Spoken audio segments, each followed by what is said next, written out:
Hello, hello. Good morning. Welcome to the kitchen. Um,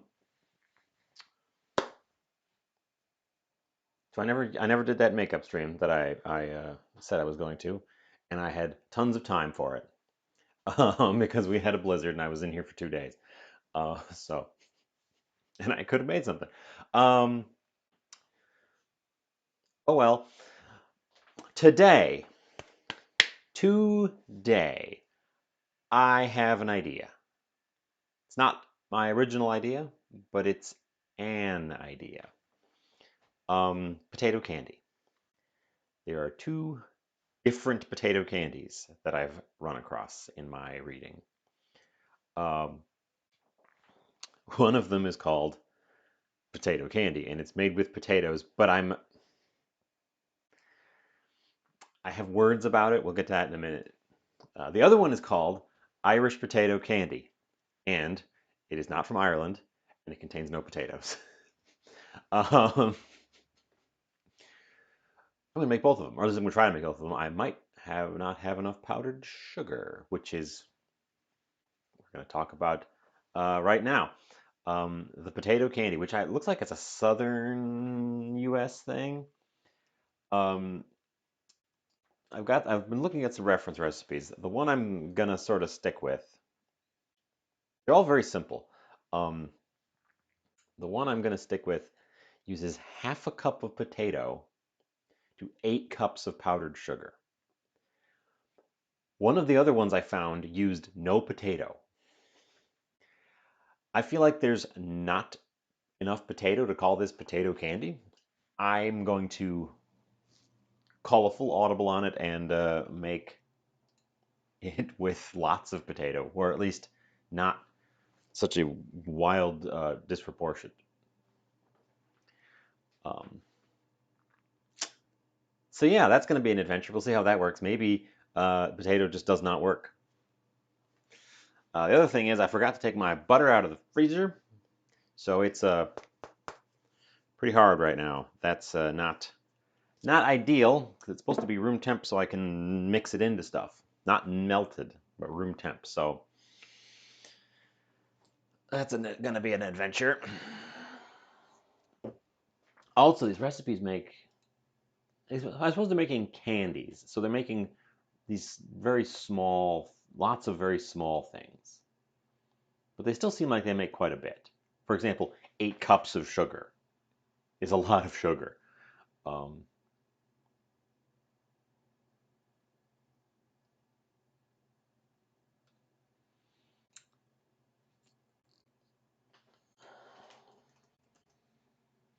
Also, I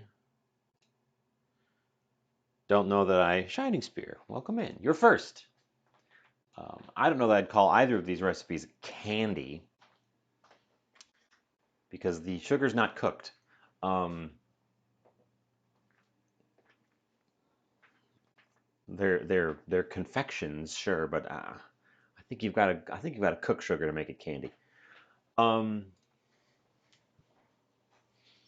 and then I don't know, I'll whip up some breakfast or something for myself. I'm gonna preemptively move the gentleman. Um, because while people are filtering in, and I've got an opening chit chat. I'm gonna make myself some coffee. Haven't had coffee this morning yet. Don't know how I'm even moving.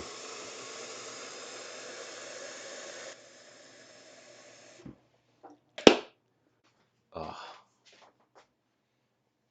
So, so that's the first thing I'm going to do.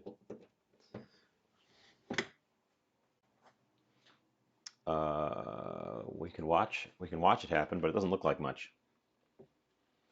Second cup. It's a lot of coffee.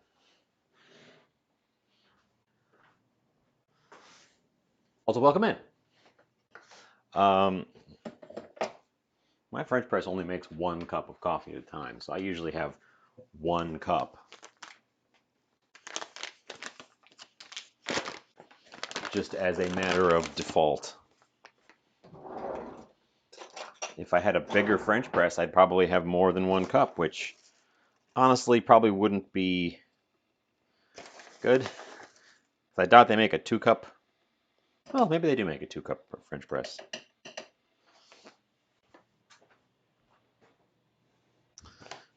Point is, I would drink whatever amount the thing I have that makes coffee made. So if it made a lot of coffee, I would drink a lot of coffee. And if it only makes a little bit of coffee, then I only drink a little bit of coffee.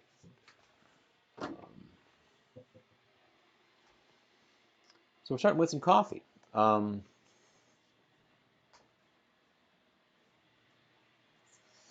Zaizan, welcome in. Welcome in. Does anyone know, now that there's some people here, does anyone know how to get butter to room temperature from frozen quickly?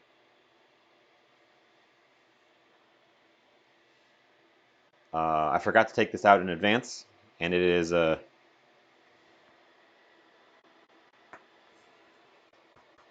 pretty hard. I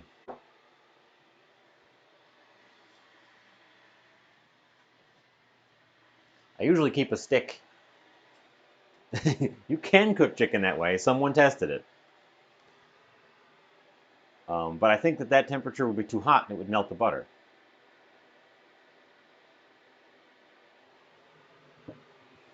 So, yeah. So let's talk about what I'm making a little bit. So the two recipes. One of them is made of potatoes and is thus called potato candy because it's made of potatoes. The other one, the Irish potato candy, is meant to look like potatoes, but contains no potato and is not from Ireland. And I believe the name is derogatory, so probably should give it a new name, but that's the name it has.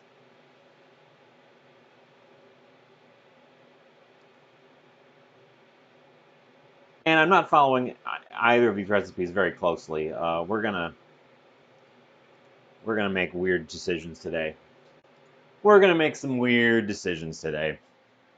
Um, Most of our action is gonna be over here, though. Uh, yeah. If I actually, I have an idea. Actually, I have an idea.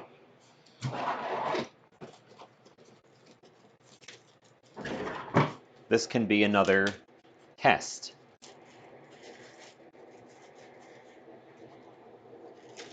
We're gonna put it in a plastic bag.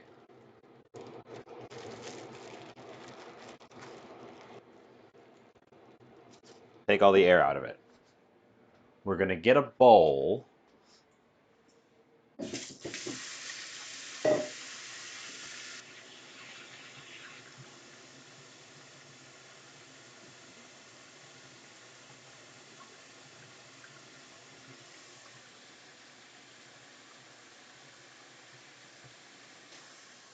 Of water, and I'm going to take the temperature of the water before I even fill the bowl.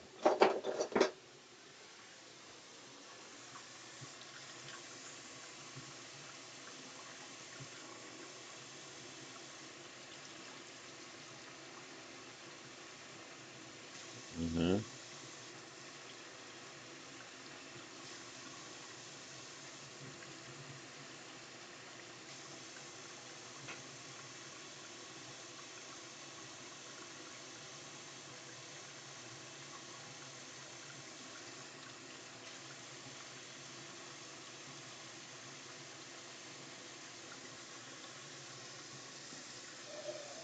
Okay.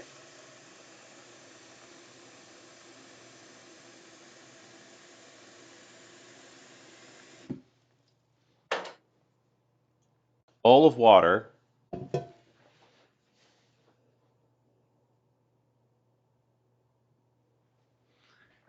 at 68 degrees, which is room temp. Butter in the bowl.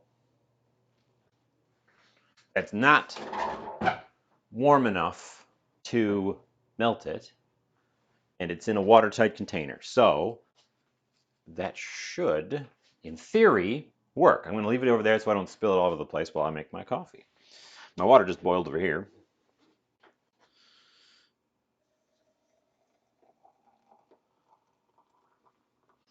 That's the same way I would thaw out meat, except I would thaw out meat in ice cold water, like cold, cold water.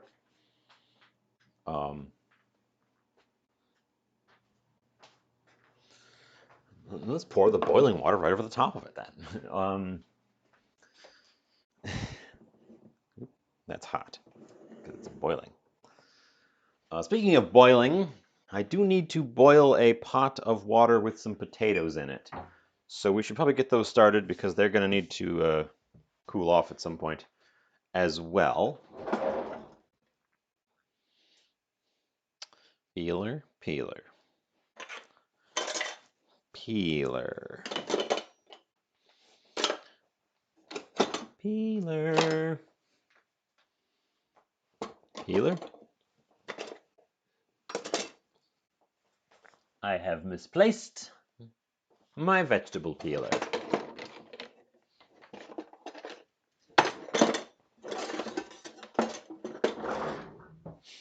I found my vegetable peeler.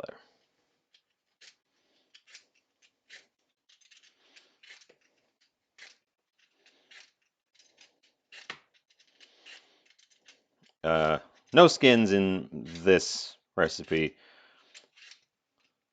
because it's candy.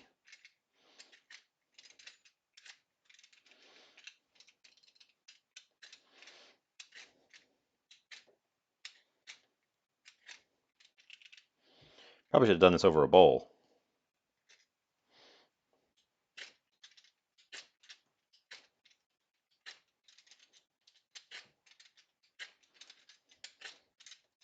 So I'm increasing the amount of potato in this recipe by quite a bit because I want it to be actually potato candy and not like they put a potato near it and called it candy.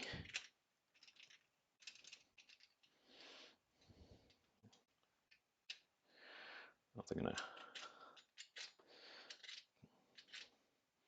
have to look at the interior of this one. I noticed a dark spot. I want to make sure that there's not a bad spot. I noticed a dark spot there. We're gonna get inside and make sure it's not got a bad spot in the middle. I do have more potatoes. That's not the concern.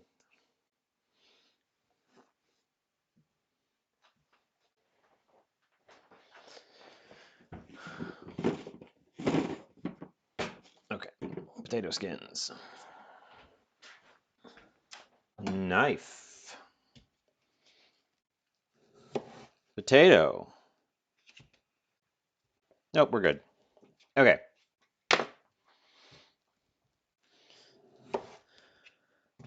So the starting, I do need another board. The wooden board.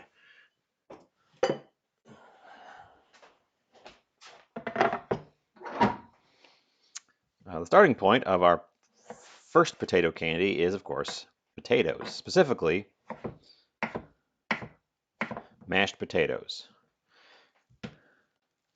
with no skins. All the recipes caution, do not do this with leftover mashed potatoes. Make fresh mashed potatoes specifically for your candy. So, sadly, although it initially sounds like this is a potential way to use up excess mashed potatoes, although I don't know that I ever have excess mashed potatoes,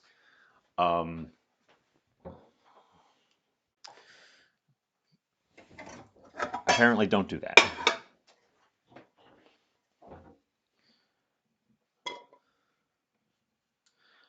And like I said, they want so little potato for the amount of sugar that it, to the point of one of the recipes called for no potato, and it still called it potato candy because it used the same technique, and I bet you it tastes the same because there's so little potato. So I'm making my own thing. I guess I'm making my own thing at this point.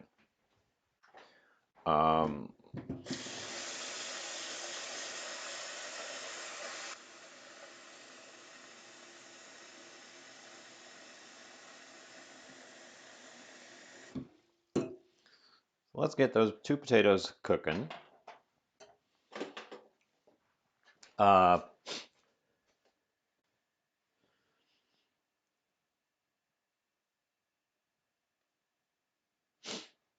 Oh man, I feel like I have to sneeze, but it's not coming.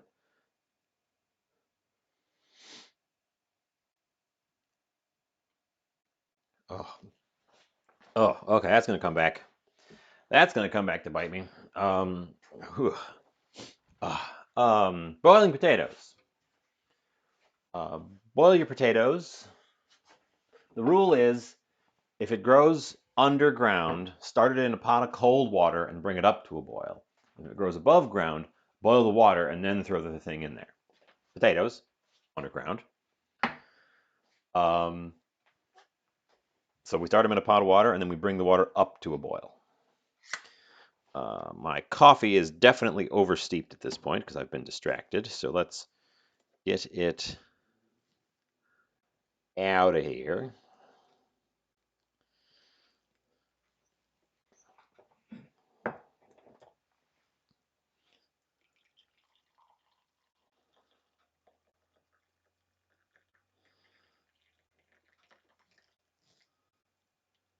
Ooh.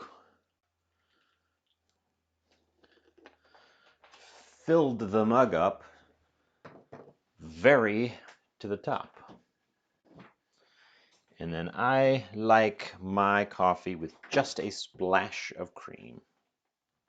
Oh, I just got a new one of, and it is not open. I hate how opening these. There you go.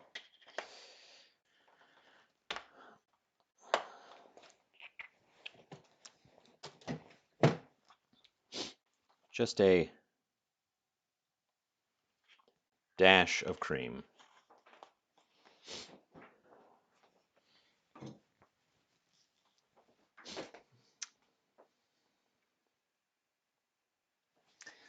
Okay.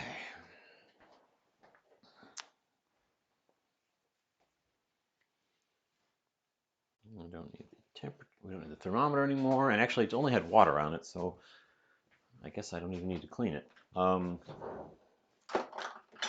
Put it straight away.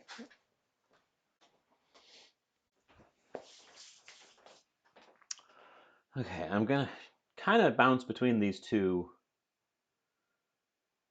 recipes. Well,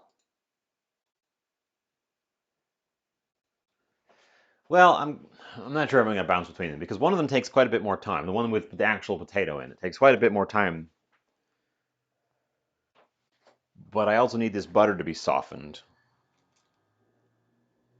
which it seems like it's less rock hard than it was when it started.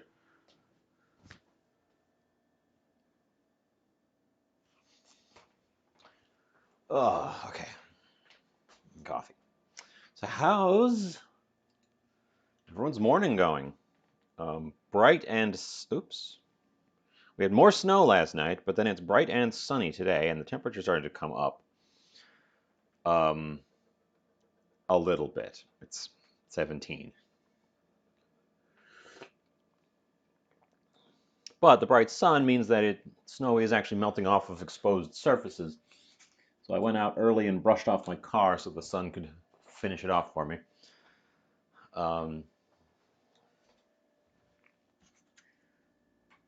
But yeah, I thought we were going to be done with snow for a little bit, but nope. More snow rolled in. Because there's always more snow. We're supposed to get more snow on Monday and more snow on Wednesday. Snow, snow, snow. Dig up. Welcome. I'm also drinking coffee, and I've been up for a couple hours, but we're boiling some potatoes. We're making some candies. My coffee is a little bit too hot. Gonna let it chill out just a smidgen. Um, uh,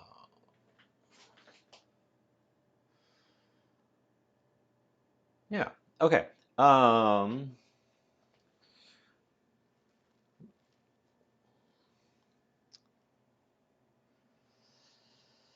okay. Well, um, we're making two different potato candy. One of them, which typically goes by the name potato candy, actually has potato in it. The other one, which is called Irish potato candy, contains no potatoes. But it's supposed to look like potatoes. It's also not from Ireland, so the name is completely wrong.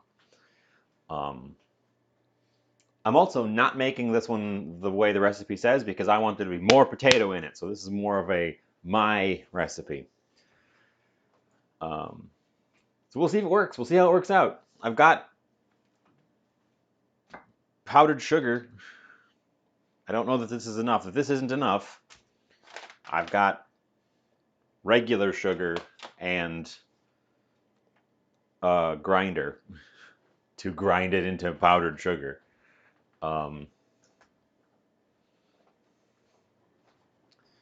but yeah, I'm hoping this works out because first of all, I wouldn't call either of these things candy on the grounds that the sugar is not cooked.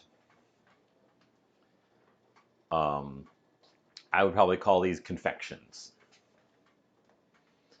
Um,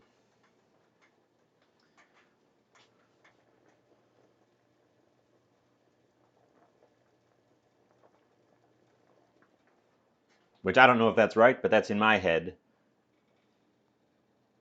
Candy is a subset of like sweets.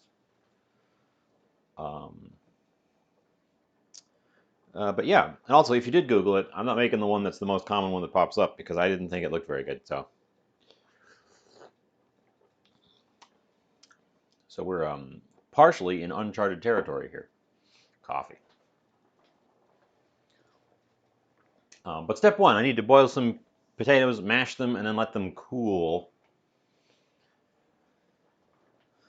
to room temp-ish because they can't be hot when we start working with them. Um,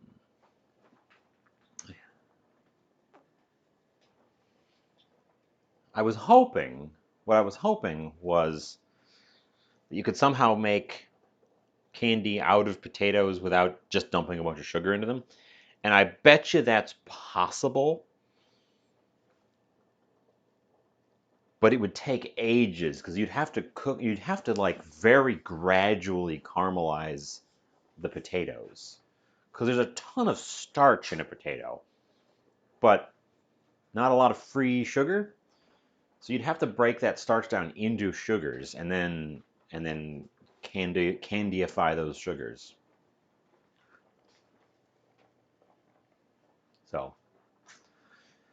So yeah, I suppose I'm just standing around. My attention is over here in the pot, but it takes a minute. Um, oh yeah, and there's coconut in it too. Coconut, which also has sugar in it.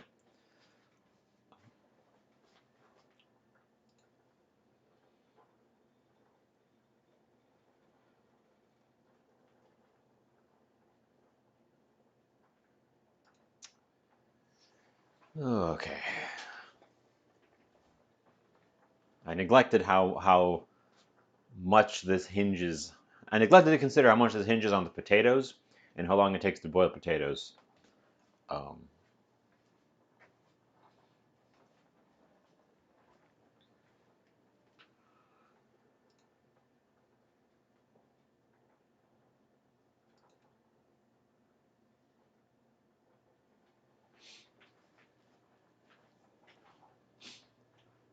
Okay, okay, okay.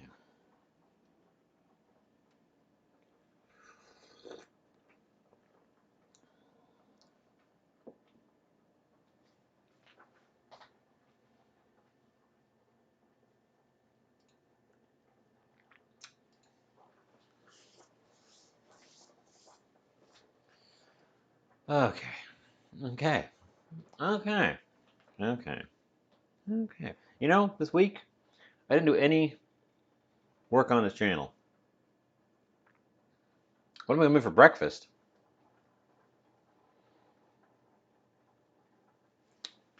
Well, I'm probably gonna make fish.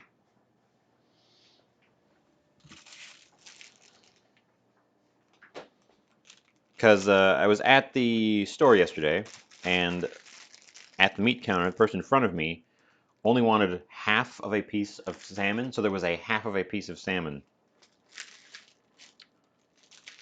And I was like, I'll take the other half of the piece of salmon.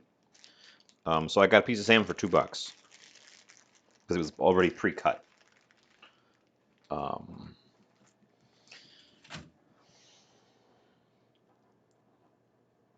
salmon omelet. Salmon omelet.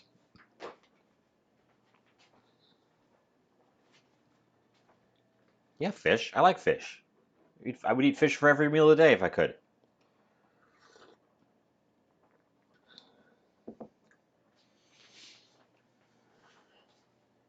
I'm gonna have to go back. They're having a seafood sale right now, a 2-day only seafood sale, and they had a bunch of stuff there. I did not buy anything in mass quantities, but I noticed they had a bunch of those large slabs of salmon in the plastic wrap in the foam trays. So I will have to go back and check for when those are getting down or getting to their expiry dates, and I can go and grab one real cheap and make a stock of these guys. These are my Shiozaki pieces. You'll notice there's less of them than when we made them. I'm not getting another freezer. I wish I had a chest freezer. I'm actually looking to use stuff up from the freezer, but I didn't have a freezer project just for today. I hadn't. So we definitely you can see when I open the freezer, it's all full up. Well, it's not completely full up. There's some airspace here, but yeah, a lot of stuff in there. So we'll have to do some. We'll have to do some freezer recipes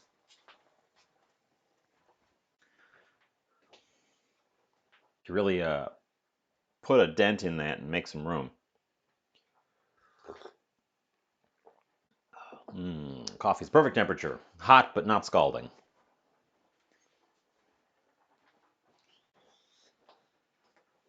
Oh, God, no! I wish I had a place. I wish I had a chest freezer.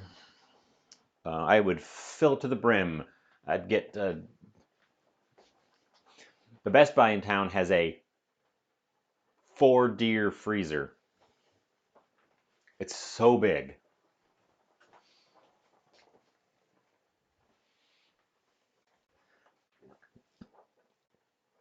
Uh, but I would fill that up.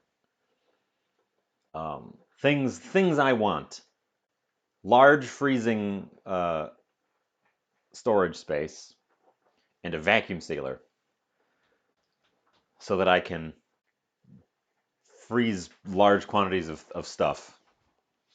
I'm not sure why I'm hoarding all this frozen food, because honestly, it feels a little bit like I'm hanging on to it for an event that's not coming, because I still have an abundance.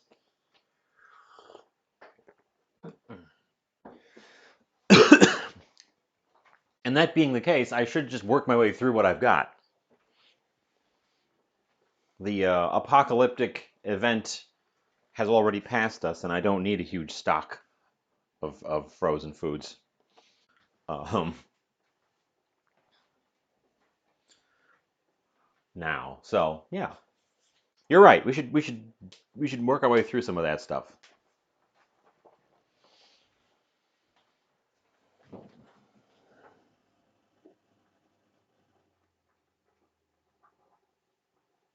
I interrupted it. It was on a defrost cycle. Let's check on these potatoes.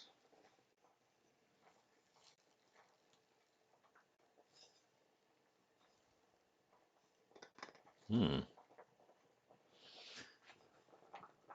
No, you check on the potatoes with a knife.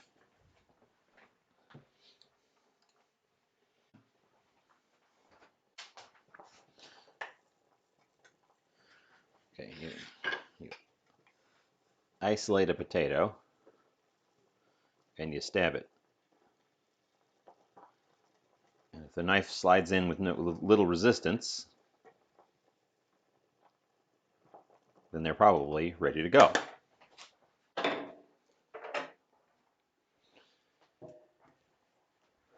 I do want them to be a little bit overcooked, so I am going to let them keep bubbling while I get out a strainer and a bowl to mash them in. And we should move the butter out of the way so I don't pour boiling water on it by mistake and melt it into a puddle. Zizan, thank you for the moisten.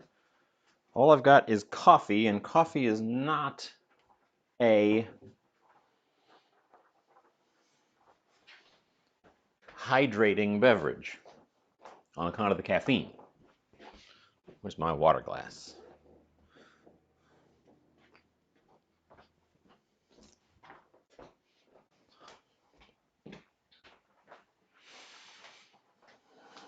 Thank you for the moisten.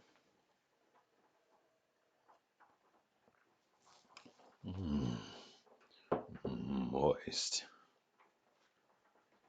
And coffee is a liquid. Coffee is a soup. A bean soup.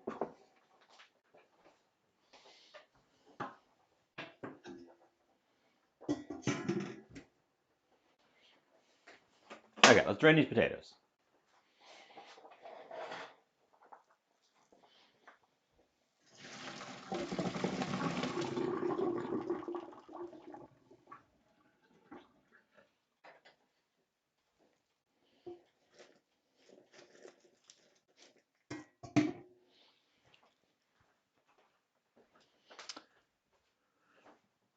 So what started me down this rabbit hole is I was looking for sweets because I didn't have any sweets in the house and I wanted something sweet.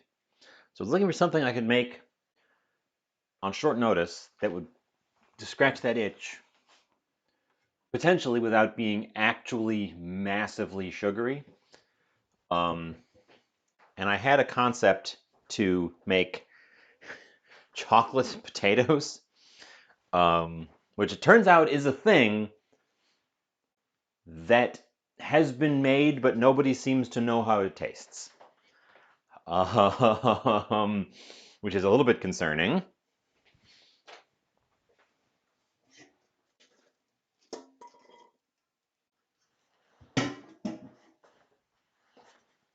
Okay. So I ended up not making that, but my research led me to where we are today.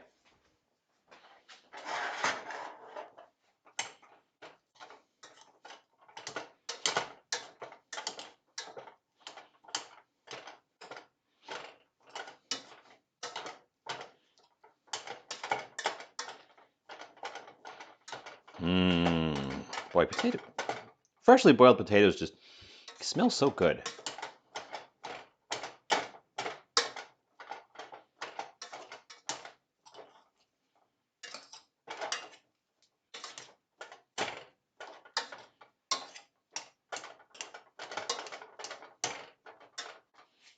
Okay.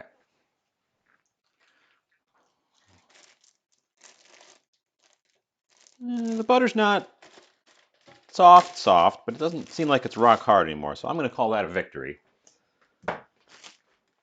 I've also seen chocolate potato chips. I've eaten them, and I find them strange. Specifically, I find them strange.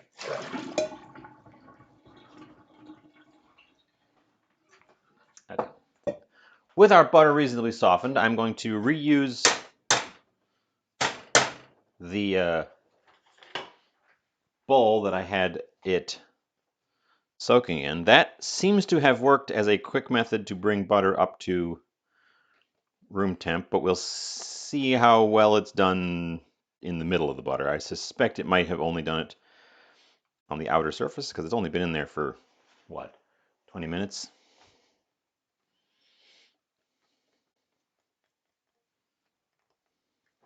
Okay. But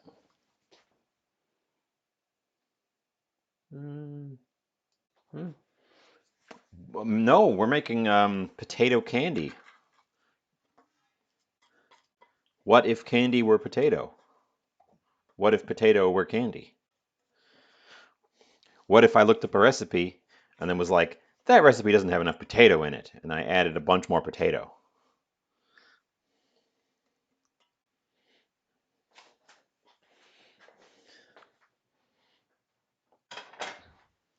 Because this is about 4 times the amount of potato they recommend.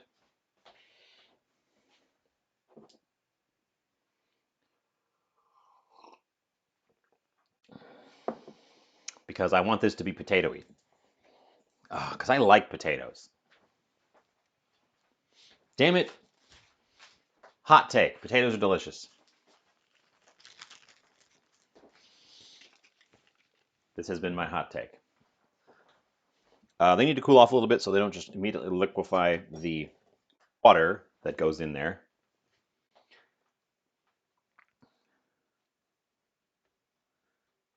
So let's get the other one started. We're making 2 potato candies, of course, which is why I was melting off this, or softening up this, whatchamacallit, butter. This one is the one that contains no potatoes.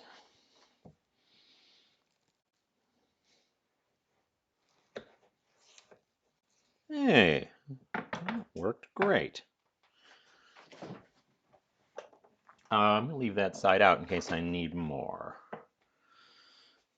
Oh, we're going to need another bowl for this as well.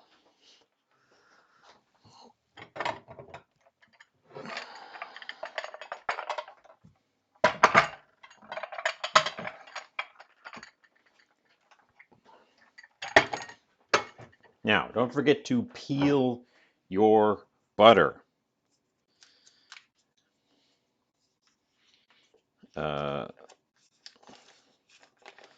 The butter skin has a lot of the fiber in it, but for this recipe we need just the inner part of the butter.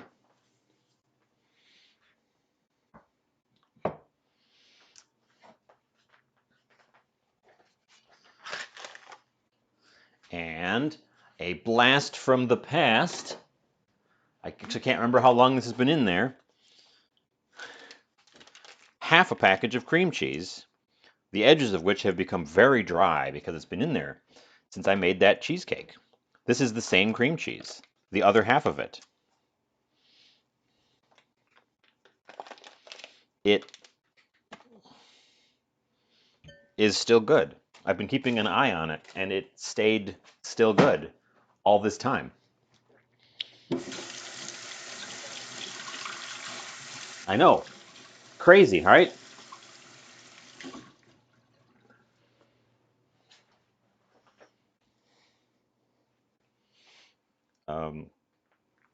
So there you go. That amount of cream cheese and that amount of butter. Now, I've been defending lately this stuff. Imitation vanilla.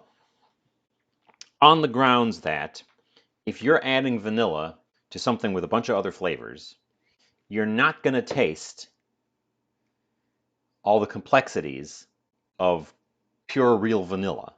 So it's a waste because it's a lot more expensive. This recipe has a lot of coconut in it. Coconut's quite an assertive flavor. So I don't think we need the real stuff for this one. On the other hand, this guy has nothing but potatoes and sugar.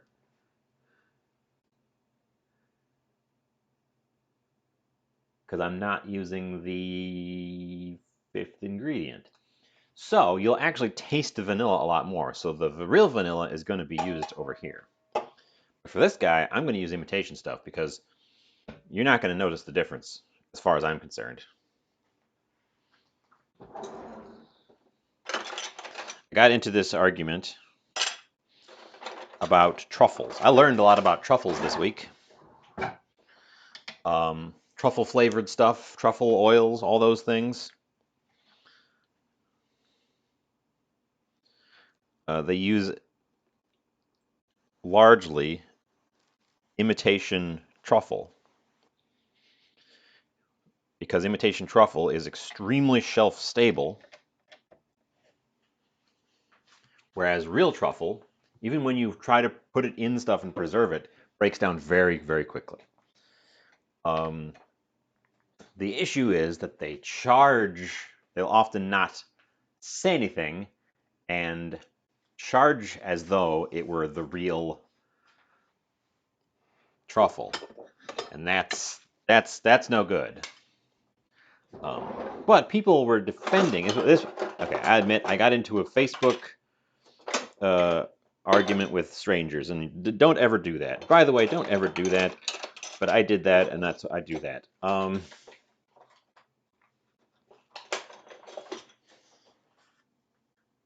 Salt.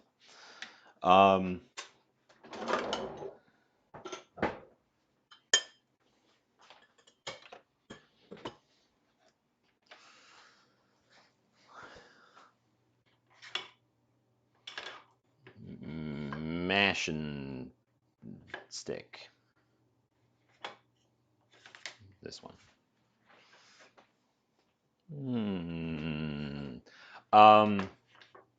People were the article the discussion was about obviously said it presented the information, but then it came down hard in that imitation truffle flavor is always bad. Not that it's just being misrepresented, but that it is inherently bad. And I strongly disagree with that. For the same reason about how people are snobbish with vanilla.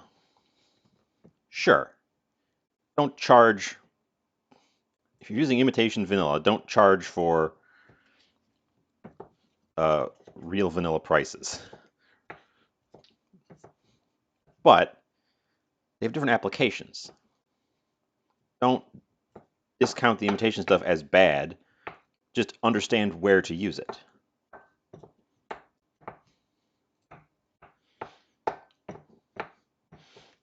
This has been my rambling.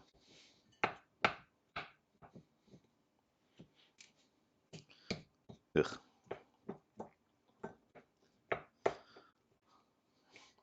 This is a situation where a stand mixer with a paddle would be ideal. We might go hands-on with this one.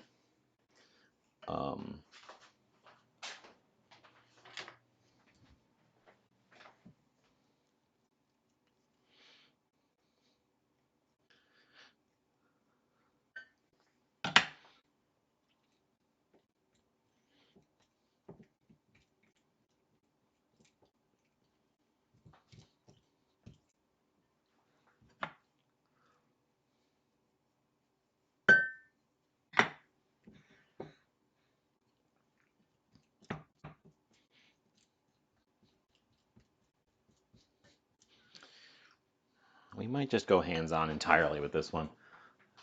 Where's my little spatula? use the small spatula to scrape off the big spatula.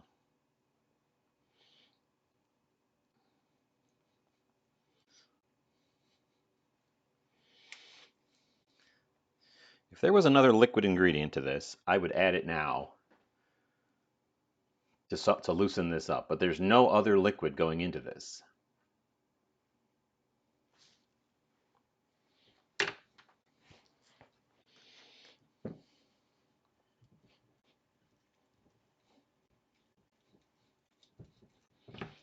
So we're just going to start mushing it together with my fingies.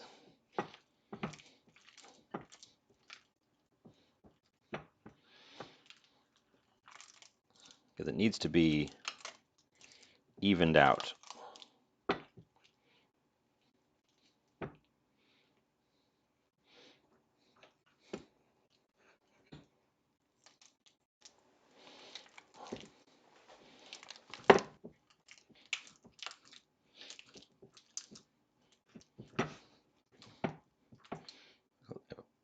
At least got to get all the lumps out of it, and then I can probably go at it with a spatula.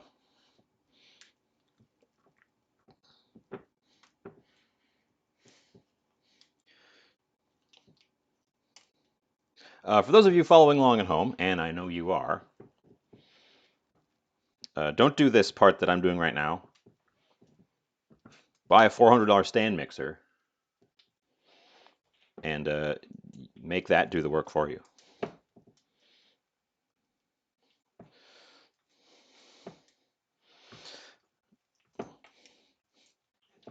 Okay.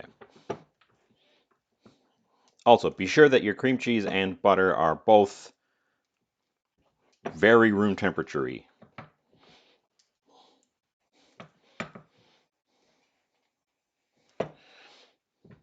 Occasionally check the temperature of your potatoes.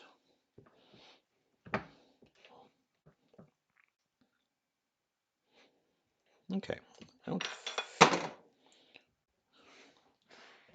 Knocking your measuring spoon off. Oh, the potato masher! You're right! Oh, that would have been perfect. Oh well.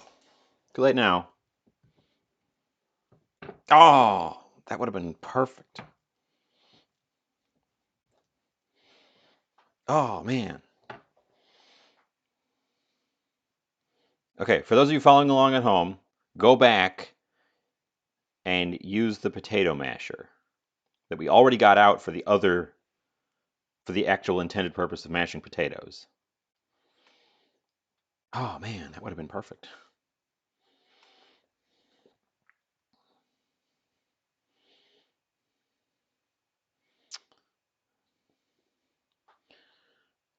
I need you here shouting ideas at me.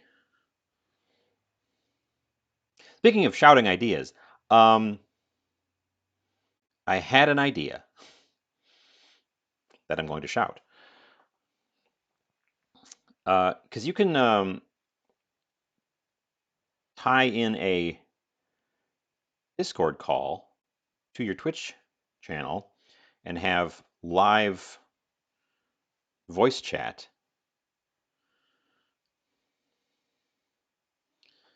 And I was thinking of implementing such a thing.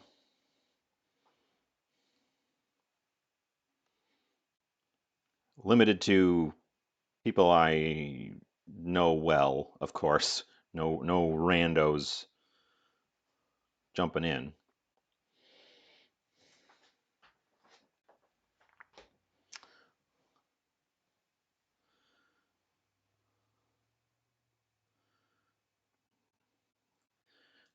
Making it work would be pursuant on me getting. I just need to pick up a wireless earbud of some kind.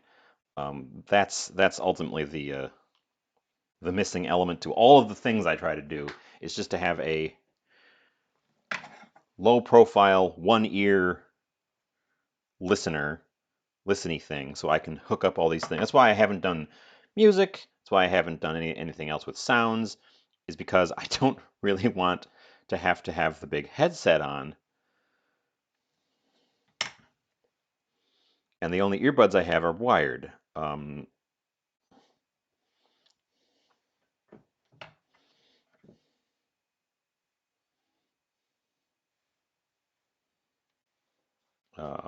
But yeah, so that's an idea.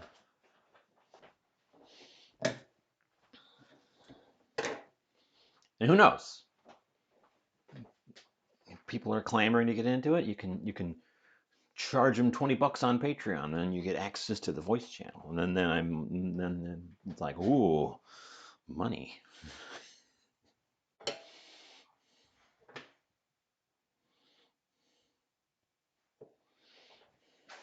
Okay. Okay.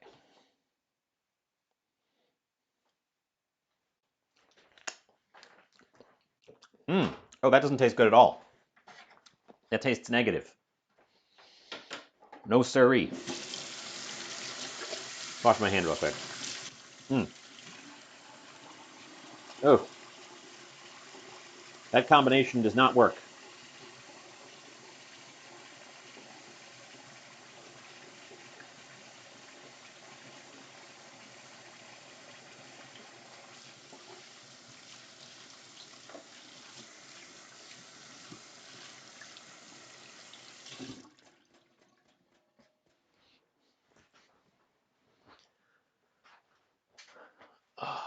It doesn't. It's not. It doesn't taste off. It just tastes. Um, like it needs a lot more things added to it. It tastes like it's salty and tangy and fatty and a little bit sour, and it tastes like it's supposed to have a bunch of sugar in it because it has no sugar in it at the moment. It definitely tastes like it's supposed to have a bunch of sugar added to it. Yeah, it's not a spoiled flavor. It's just a don't eat it at this stage flavor.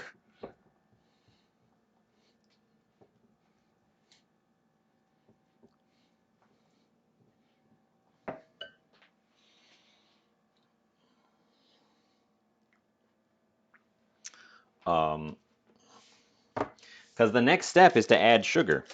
I licked my finger, so I tasted it. But yeah, it's definitely an unfinished flavor. Okay.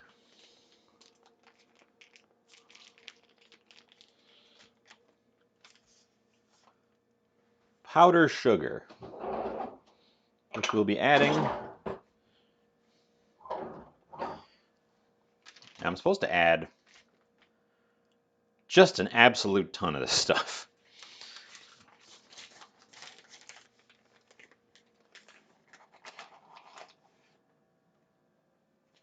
But a bit at a time. This would be another thing for the stand mixer.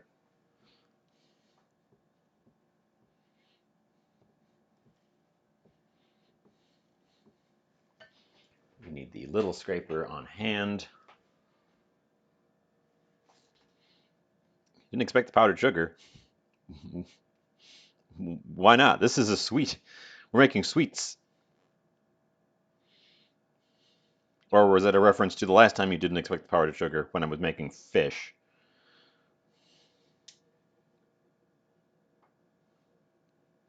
Yeah, both of these recipes have a quite a bit of powdered sugar in them.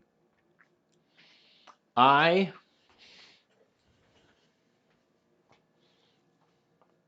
should use the spoon for this because I can really get in there.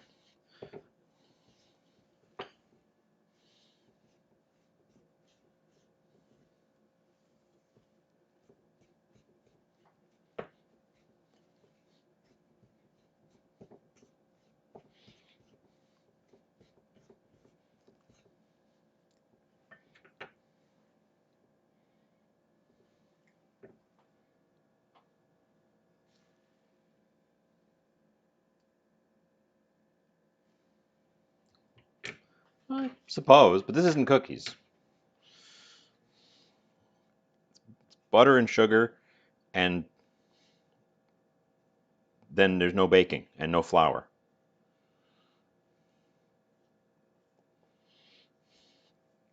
It's mostly butter and sugar. It's mostly dairy in sugar, I guess, because it's very sticky.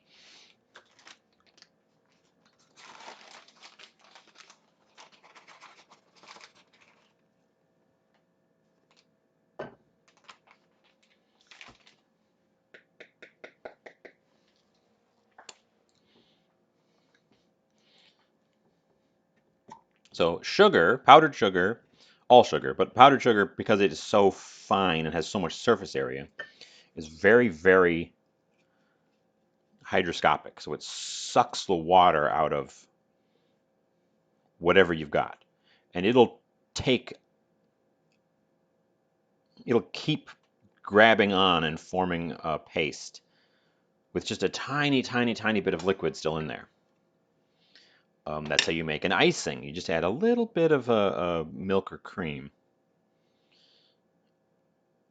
into your powdered sugar, and it's just amazing at how little liquid makes all that powdered sugar go gooey. So we're essentially doing the same thing here, except we're trying to make this more of a doughy consistency.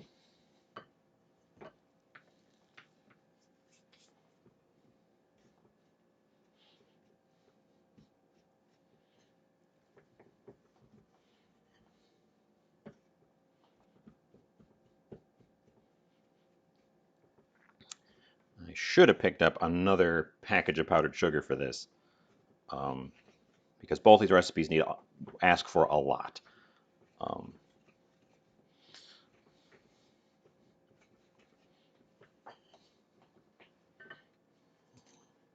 Stuff is mighty sticky as well.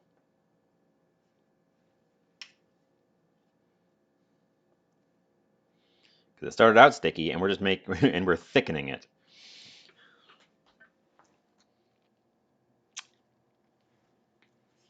Brown sugar or white sugar? Well, I've got plain old granulated sugar as well, but the point of this, I believe, is to make it just really, really thicken up into a paste.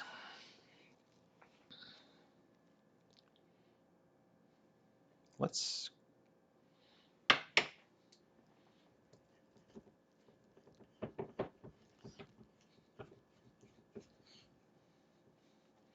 And this is another thing where the stand mixer would be good. Just run the stand mixer and add the sugar.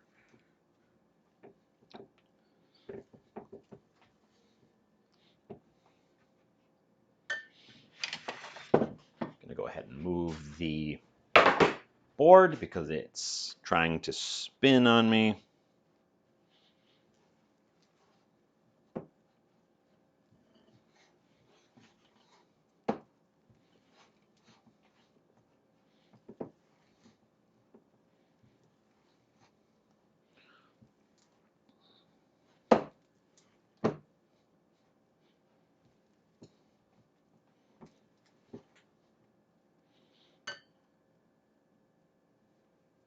Break up those little balls. Okay, and it's taken in all that sugar.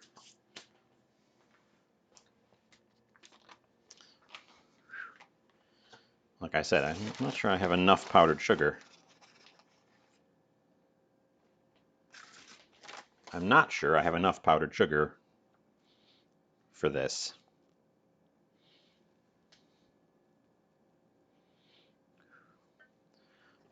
Also, we did this once before, and I broke a spatula.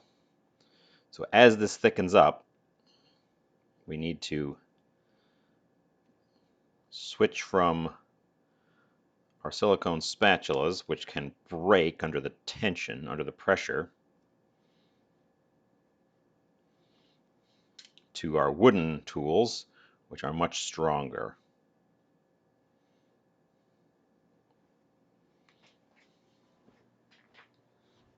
Give it.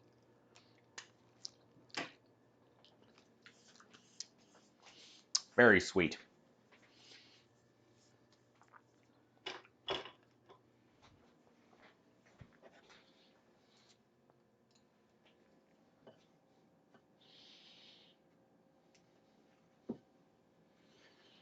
Yeah, it's always amazing how powdered sugar just disappears into things.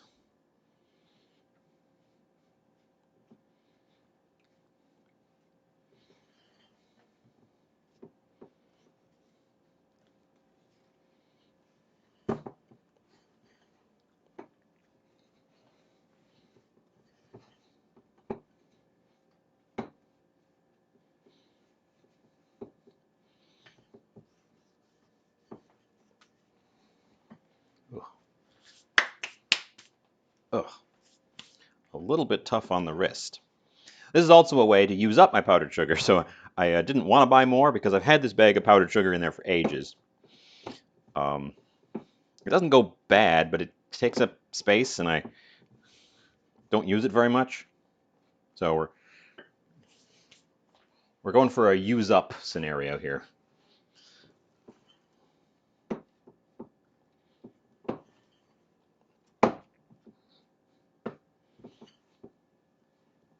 And there you go. Once again, it's sucked up all that powdered sugar.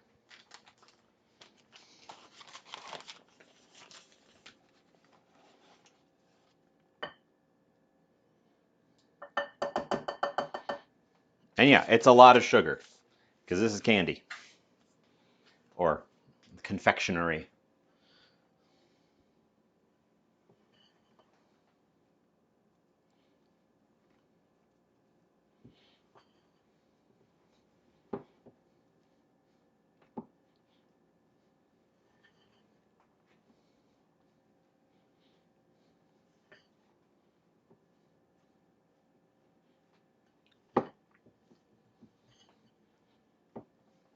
Oh, my hand. It is definitely work scraping and stirring this.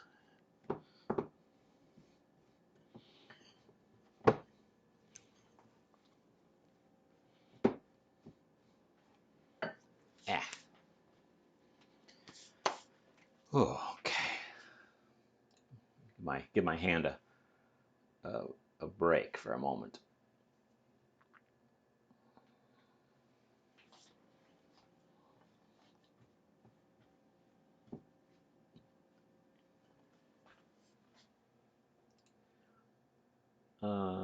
Yeah. Where'd my scraper go? Still need the scraper just to get it off the spoon every once in a while. How many scoops was that? That was my. I haven't been measuring it out perfectly. I'm shooting more for a consistency where I can handle this without it sticking to my hand. Oop, wrong one. Where I can handle this without it just sticking to me quite so badly. Because we're supposed to roll this into little nuggets at some point.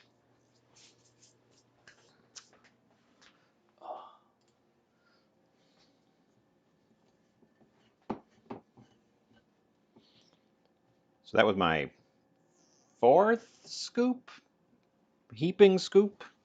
Oh, there's an ad in progress. I missed it entirely.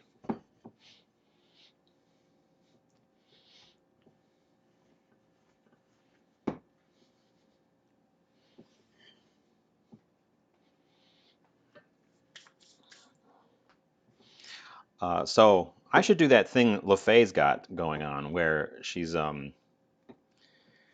captured the ad countdown from her dashboard and duplicated it onto the OBS panel.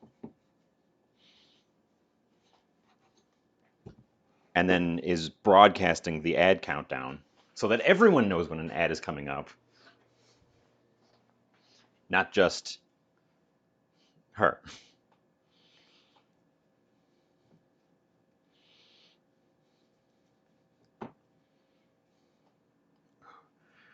Oh, we're getting thick. I think it'll take another scoop, but it's not.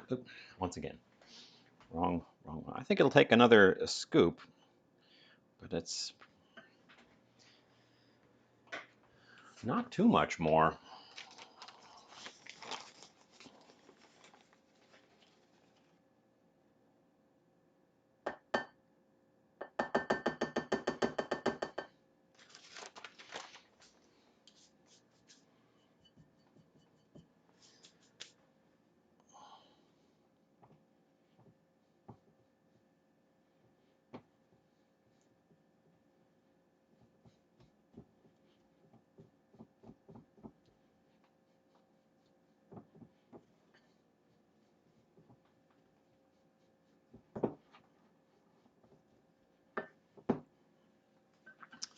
I kind of want to get back in there with my hands now, because we're at that stage of it being quite firmed up.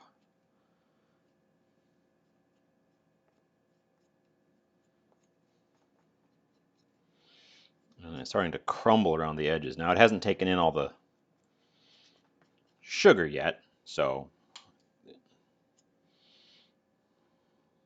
still going to have a chance for it to soften up. But let's get in there.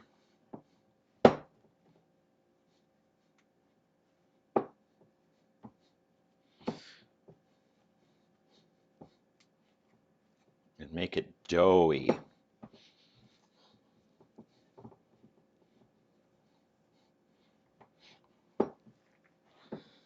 So in this way, we're treating this a lot like a normal flour dough. We're adding a powder that takes in the liquids until it becomes a cohesive mass that's dry enough to handle.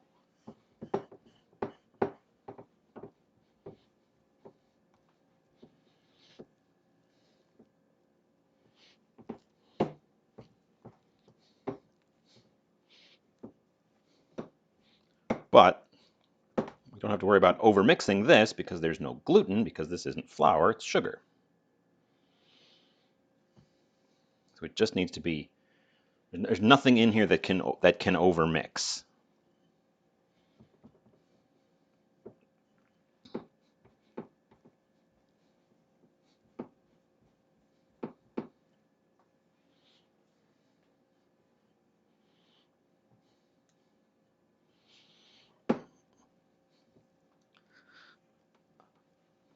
So really, this is ideal for a stand mixer because you can just turn it on until it's the right consistency and it never worry about like making your eggs tough or your flour too chewy.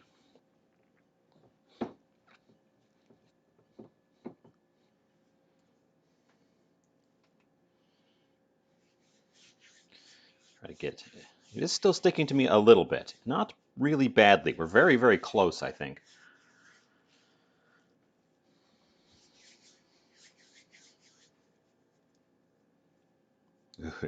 It definitely sticks a bit more, even it behaves a bit different from flour. It wants to stick to me a little more than it wants to stick to itself.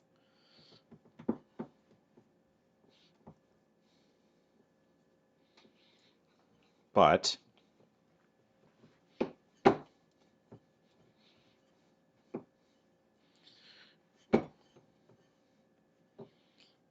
and it doesn't, it's not incredibly cohesive. But we're just about there. I want a little bit more sugar because it is still trying to stick to me on the surfaces, but not a full scoop at this point.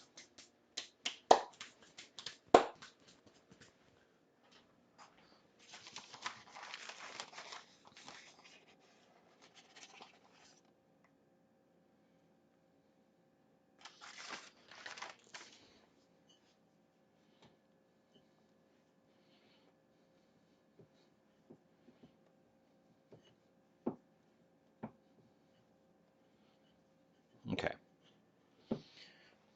move the potatoes to the side, move the excess butter to the side, slide our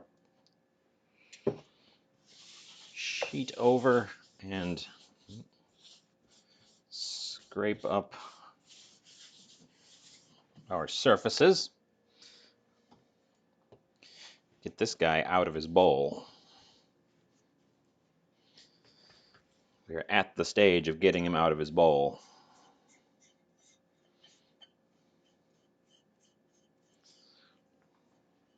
By the way, this right here is how you get ants.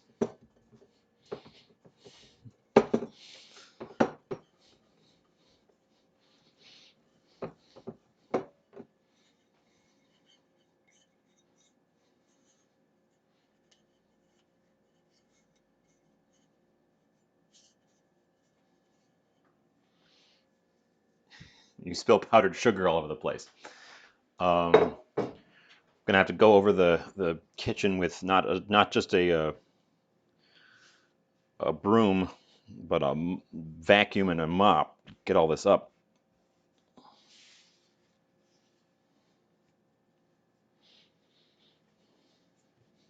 Okay. Again, it doesn't need to be kneaded because it's not got any gluten in it. We just need to incorporate the sugar until it stops taking more sugar.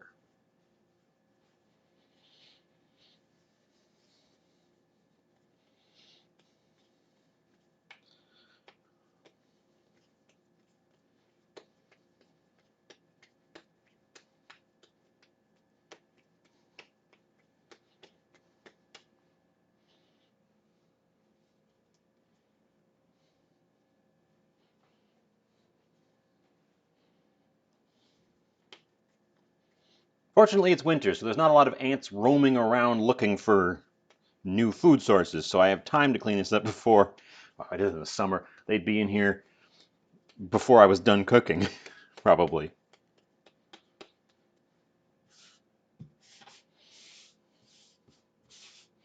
But yeah, I think I've given myself a deep cleaning project. We've got a dough ball. Look at that. We've got a dough ball. I'm going to try to incorporate the last bit here, but it is dry on the surface, and it doesn't. It still takes in more sugar if you force it, but it's not sticky.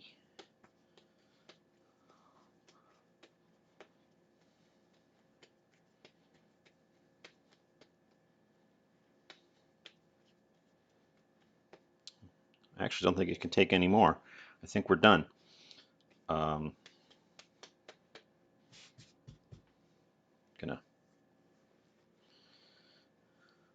put it there. We're gonna scrape up my work surface here, and I want to save this extra sugar because we need it for the potatoes. So I'm just actually going to scoop it directly into the potatoes and then clean my hand off.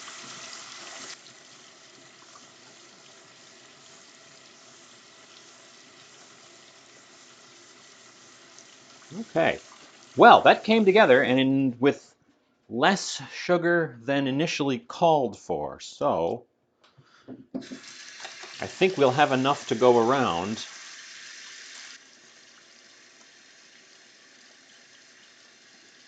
for both projects.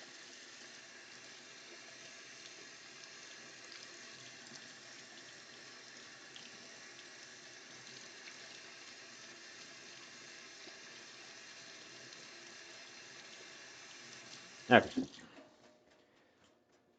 Hands washed, hands dried. Definitely dry hands. We don't need any more water added to this.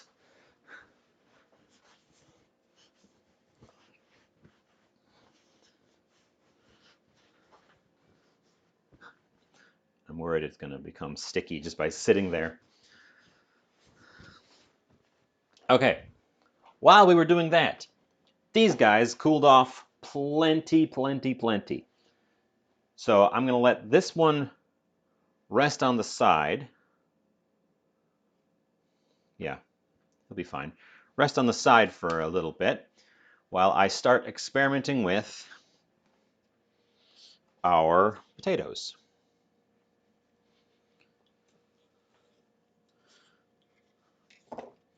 This one also gets some butter, but not as much. Because what's mashed potatoes without some butter? What's taters, precious? Oh, you know what?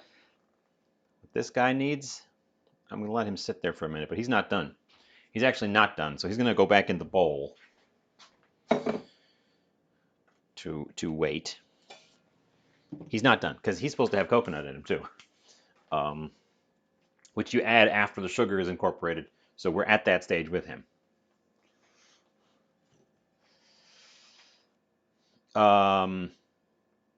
Mashed potatoes, add butter, add vanilla, and this one is the one where we're going to use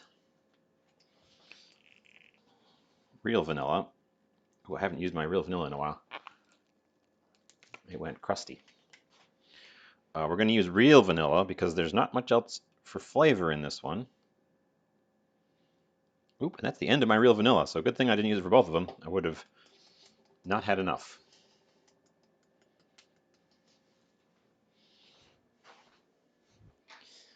I'll put that on the list.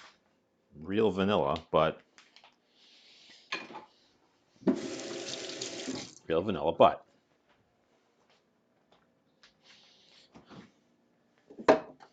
And this one does not call for salt, but come on. Come on. You can't have mashed potatoes without some salt. Adding the same amount of salt I added to the other one.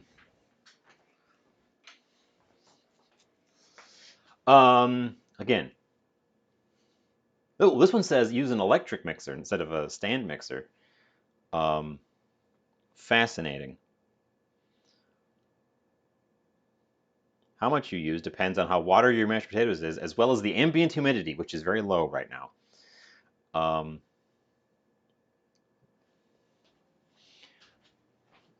Let's grab the potato masher and start mashing these things together.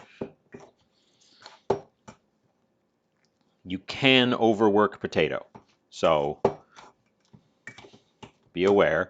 But also, we kind of want to overwork this potato because it's supposed to be somewhat sticky.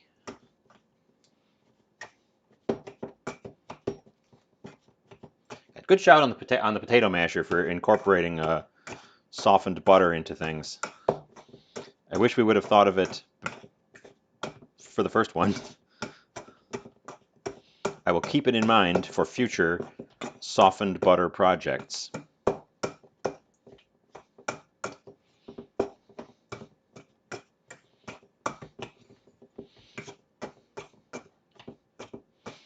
I also really want to taste this right now.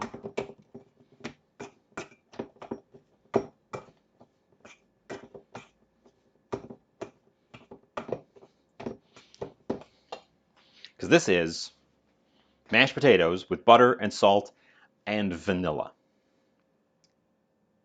You got to give it a taste.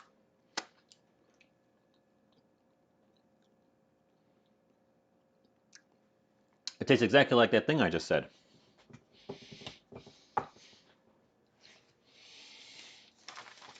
Okay.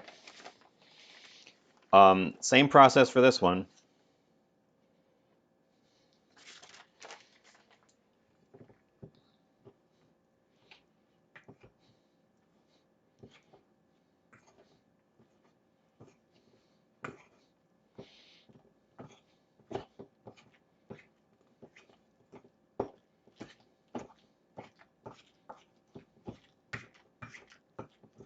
Wow, that made it soupy. Wow. Wow, that made it soupy. the powdered sugar has extracted, I can tell you exactly what this is. Powdered sugar has extracted the liquid from the potatoes. Licking off one of the spatulas. I shouldn't be licking off the spatula. I should be using a fresh spatula. The powdered sugar has extracted the water from the potatoes and pulled it out into the mix, making it very soft. And it happened almost instantly.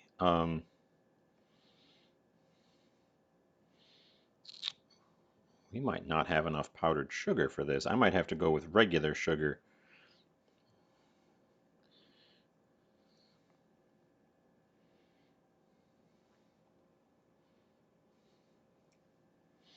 But we don't need the masher. This is the one that called for 8 cups of powdered sugar, which would be this bag if it was completely full. But also it called for just half a cup of potatoes, and we have about 3 times that in here of potatoes.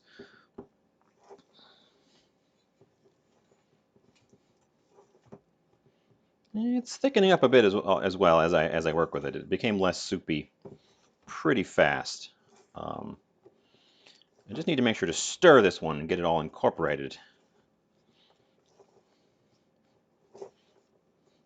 The thing with this one is I wanted it to be more potatoey.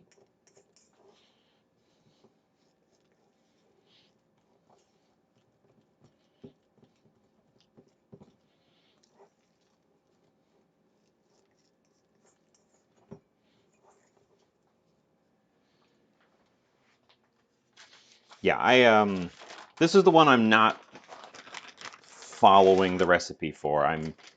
I'm experimenting. The other one I'm following the recipe pretty much verbatim, except that I read between this one. Like this recipe specifically says the amount of powdered sugar you will need will vary, and it gives a upper estimate so that you'll have enough on hand, depending on conditions. Because powdered sugar will take in water from the air as it's sitting around too. This one just said 4 cups of powdered sugar, but I read between the lines there that it would be a variable amount depending on conditions. So we ended up adding less than 4 cups to that one because we didn't need it.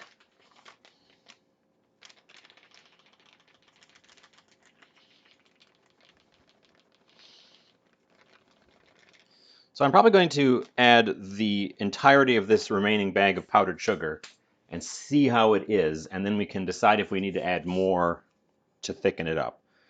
But really, I wanted to use up my powdered sugar, so that's part of the goal of today's project. But yeah, a little powdered sugar, or a little liquid goes a long way with powdered sugar.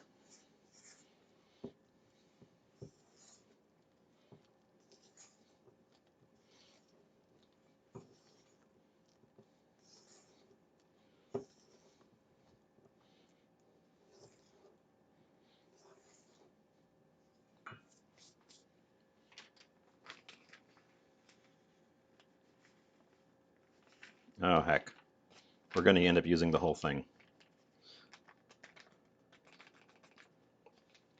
I can tell before I even get very far that we're going to end up using the whole thing.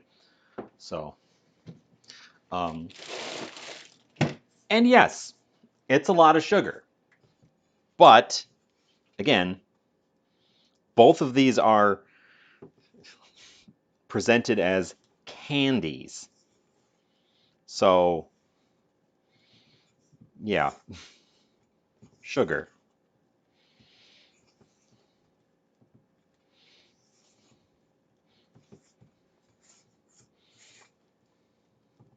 Most candies are pure sugar or pure sugar with a little bit of flavoring in them.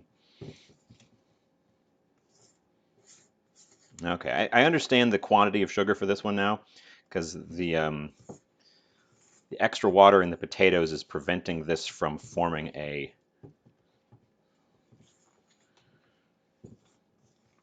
thick paste. We may actually need to roll this, like spread this one out thin and let it dry out a little bit.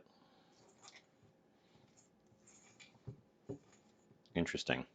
Interesting. Because this is like soupy.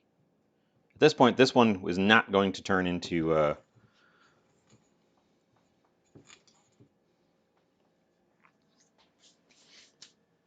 ball of dough.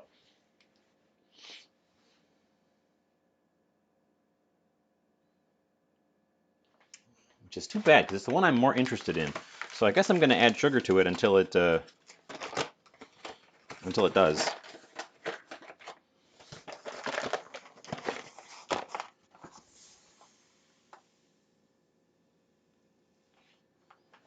Sugar. Didn't even grind it up. Just, oh, I've been at this so long that there's another ad coming up.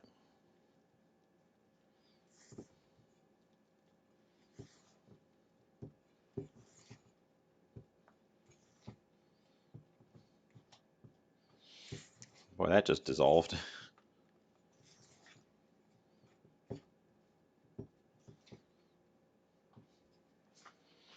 Huh. Okay. Okay. Okay. Gotta think about this for a sec. We gotta think about this for a sec. How do I thicken this up?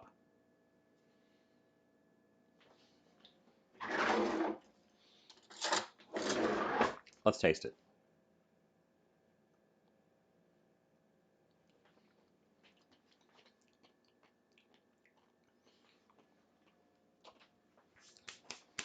It's grainy because of that non-powdered sugar I just put in there.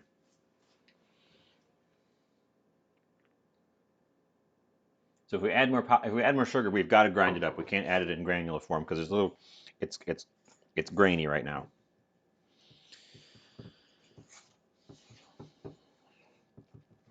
And I think there's enough liquid in there to de-grainify it, but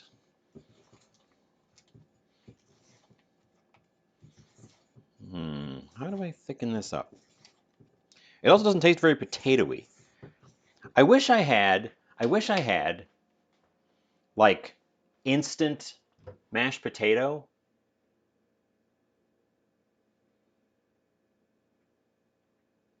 That powdered potato stuff that you just add water to and it becomes mashed potatoes.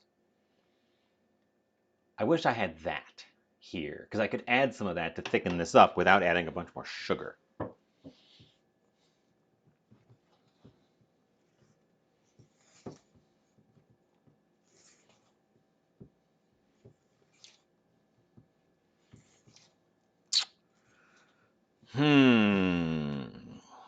I don't have that, so I can't do that. What can we put into this? Do I have any potato starch?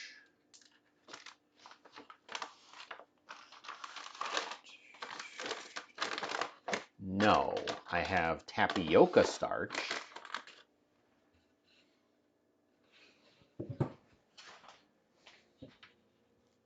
No, this is supposed to turn into a consistency like this, and get rolled out like a dough, which is why I needed to thicken up, which is why I need to add something to it to make it thicken up, which is why I'm currently grasping around trying to figure out what I can do to it, because I don't have any more powdered sugar.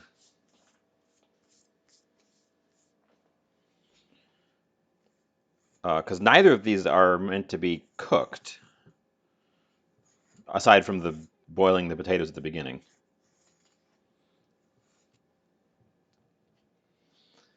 So I think I'm at an impasse with this one. I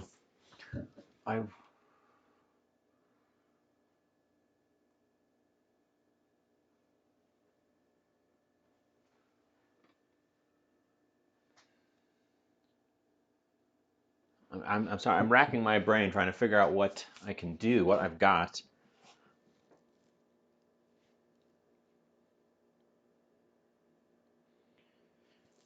Because what the recipe wants, yeah, what the recipe wants is just to add powdered sugar to this until it solidifies, which would mean grinding up my normal sugar into powder sugar because otherwise it's just going to be grainy.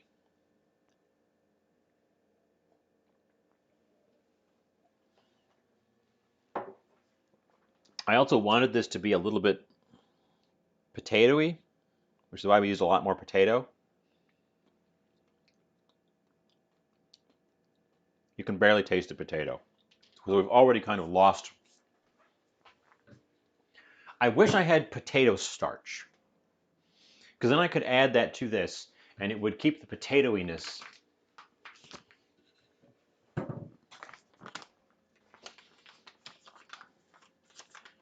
Yeah, I don't have potato starch.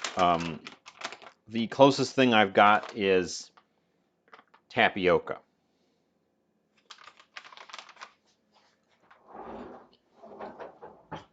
Yeah, if I had potato starch, I would be trying to add that to thicken this up. It's already very sweet. We don't need it to be any sweeter. Is this stuff tasteless?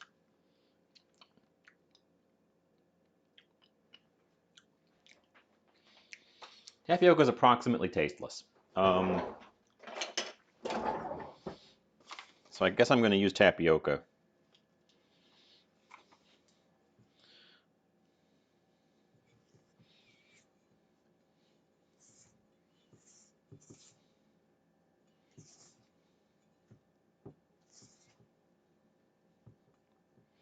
Also, that regular granulated sugar I poured in here in an attempt to see what it would do is still pretty grainy in here.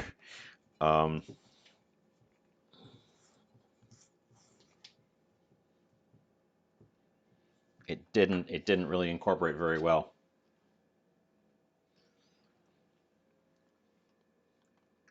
A little bit less grainy. I I've managed to get away with no outright failures so far on the show. I'm not feeling good about this one.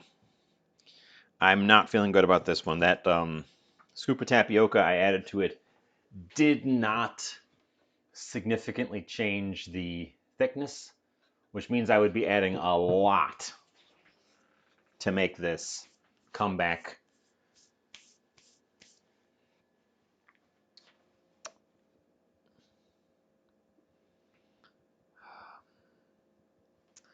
Which means I would be adding quite a lot to try to bring this back.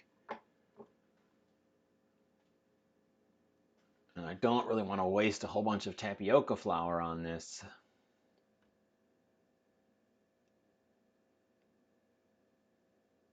Especially since I can't even taste the potatoes in it anymore. It just seems like it's a waste. Like it's like a sweet goop right now. It's not inedible. It doesn't taste bad. It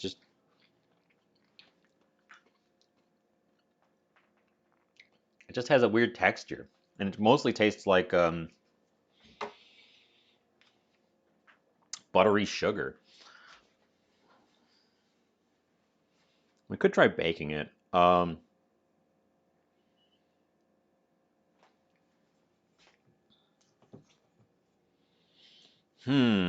This.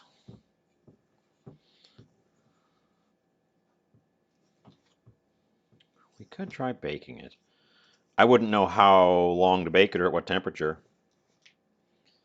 So that would also be guesses.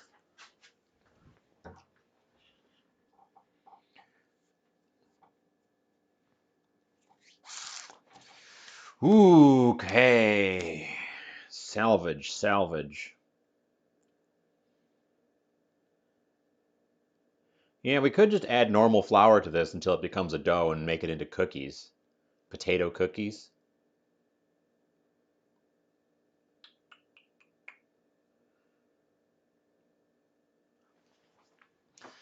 That's not the worst idea.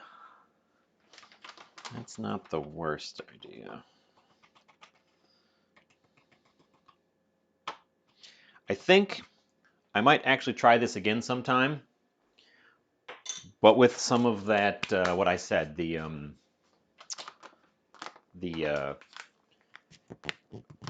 instant powdered mashed potato, because then you could thicken this and increase the potatoiness at the same time without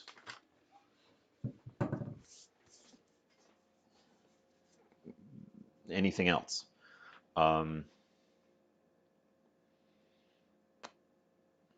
I don't. Um, okay. Cookie experts in chat. 1 egg and a cup of flour, you think?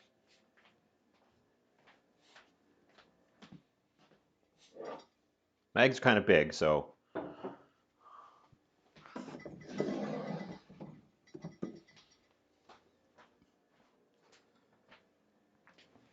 Oh, then you'd need a raising agent in there as well. Whew, I'm not a baker, so I'm not confident in turning this into cookies on the fly.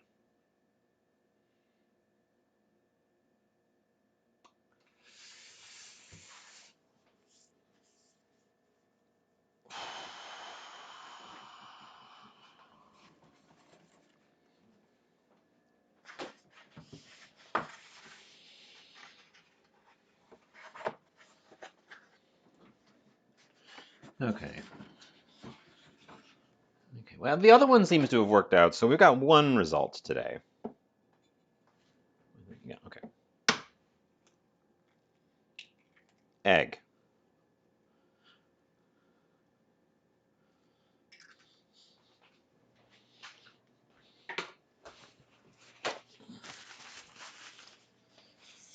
Egg.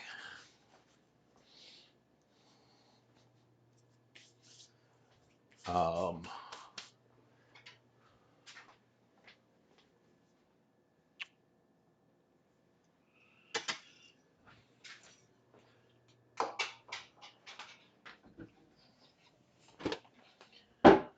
we're going to pull out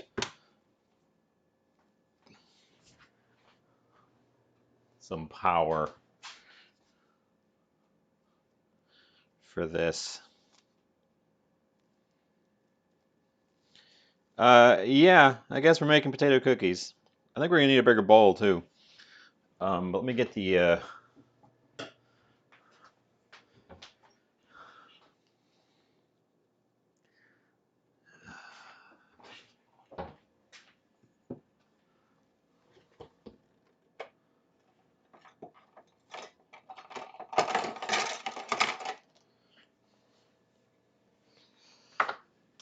Ugh, okay.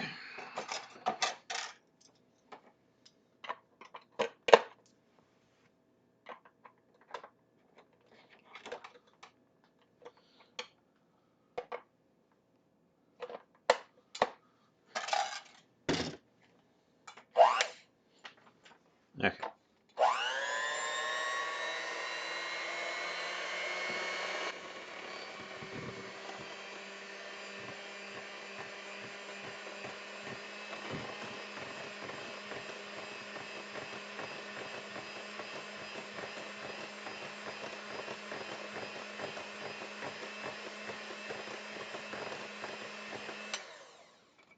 Okay. Start incorporating that, but I'm gonna move it to a bigger bowl. And move it to that one.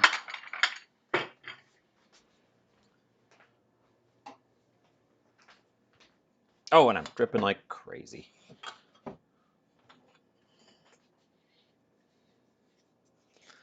Okay.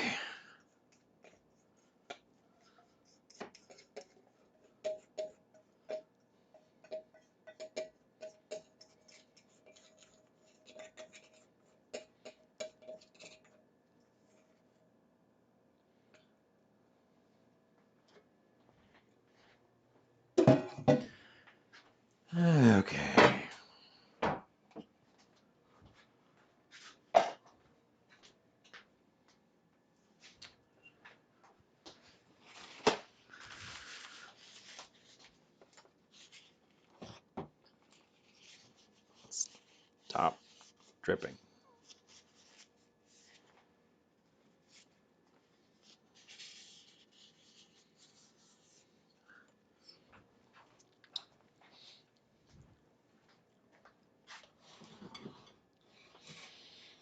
It still tastes a little bit potatoy, so we might, there's 1 teaspoon of vanilla in there. It still tastes a little bit potatoy, so yeah, we might be able to save this and have them a little bit potatoy still. Let's check there's nothing in my oven. Oh, there is something in my oven. There's a cast iron in my oven. Always check your oven before you preheat it. Let's preheat the oven. Let's put my granulated sugar away. So one of my local grocery stores has put stacks and stacks and stacks and stacks of granulated sugar on the discount rack for 50 cents each.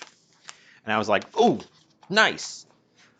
I'll pick up some extra sugar." Well, the reason they're on the discount rack is I think they got wet. Every single one of them is just a brick. So you'd have to regrind them into sugar. Yeah. So I didn't pick any of those up because it seemed like it was too much work.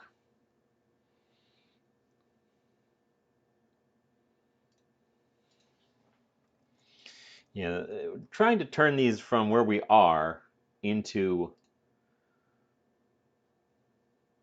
cookies is the challenge.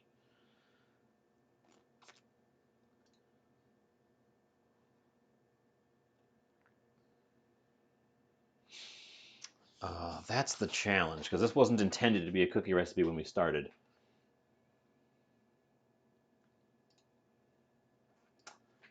That's the challenge. That's the challenge.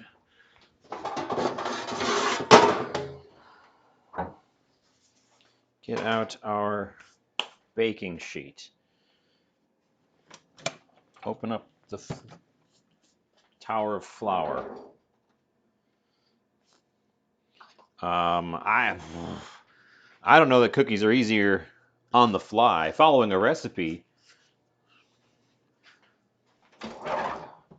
maybe, but baking is my biggest weakness.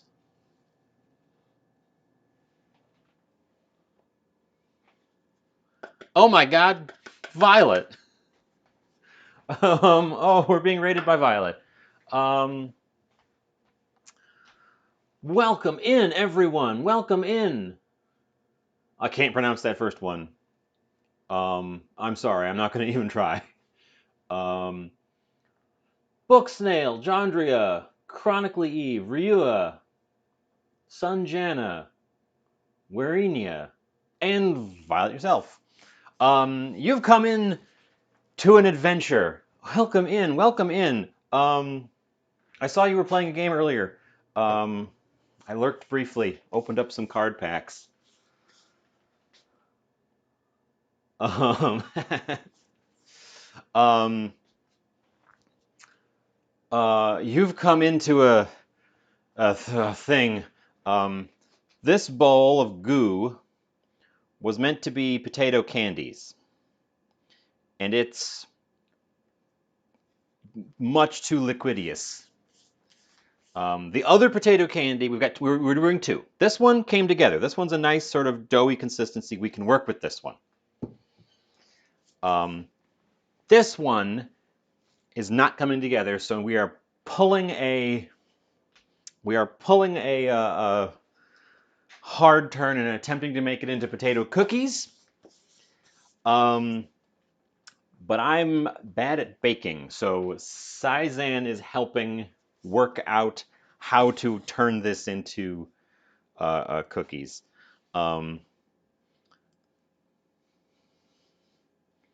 This bowl consists of mashed potatoes, vanilla, and sugar. and an egg because we're taking a left turn into cookie territory, and now we've added some flour to try to get it to a dough consistency. Since we're adding flour, we're going to need to bake this, so it can't be the candies that I was hoping for. So we're getting 1 out of 2 attempts at potato candy. I already want to revisit. Oh my God, I'm so flustered. Those of you who are here already, if you're not following Violet, go follow Violet. She's lovely. She plays games. She does art. She's got a collectible card system built into her channel. The only one of its kind on Twitch that I've ever seen or heard of. Production values through the roof. Not like this place.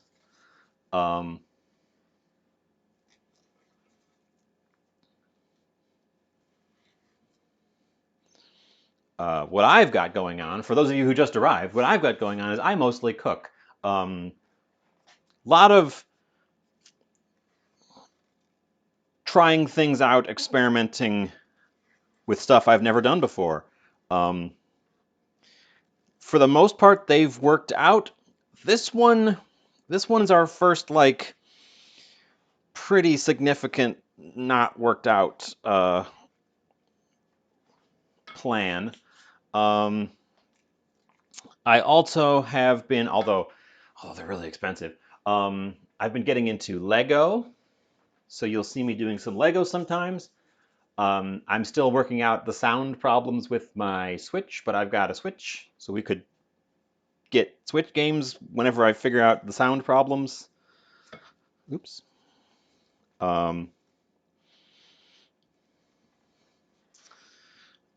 But yes, welcome in, everyone. Welcome in. How was... Oh, there's a shout out. Dang, right? Can we do that? Can I do that? Do I have that set up? It's slash shout out.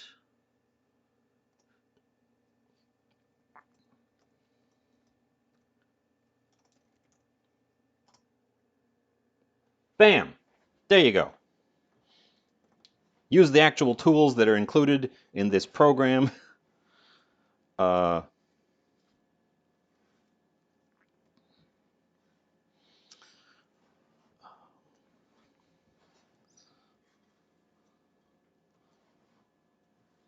So, more flour, for sure. This is not the right consistency. I have not added any baking agents to this at all. And there's only 2 tablespoons of butter in it.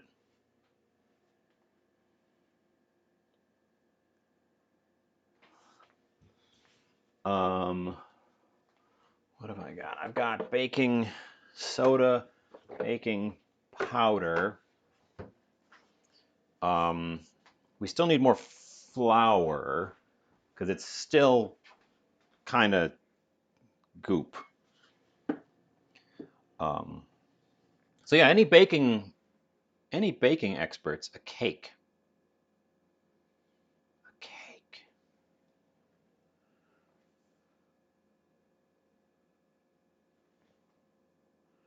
Yeah, the liquid in the mashed potatoes is throwing this off, and I'm worried if I add too much flour, this will end up just being awful, or being like gigantic.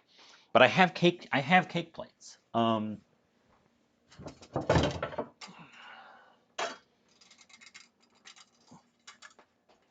that's an idea. That's an idea. That's an idea.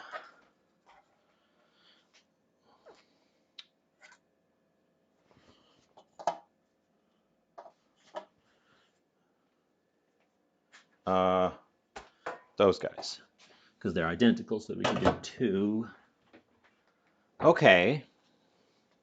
Is this a good consistency for a cake batter? So I don't have to put a bunch more flour in. Now we used normal all-purpose flour already, so this is going to be a chewy cake. It's more like a bread. How much leavening agent. Oop, and my oven's up to temperature. Okay, putting the baking sheet away. We're we're running blind with Ryua's idea. Oh, thank you for the follow.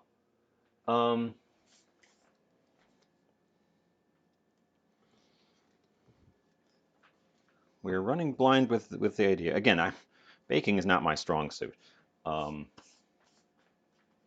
Yeah, I think to avoid just drowning this thing in flour to get it to a cookie batter consistency, if we take it to a cake, how much baking powder do we need for this-ish quantity?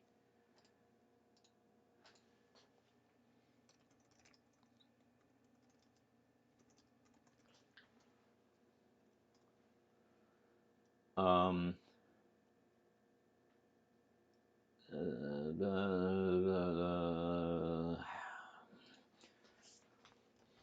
yeah, I am. Exciting, because I have no idea where this is going now.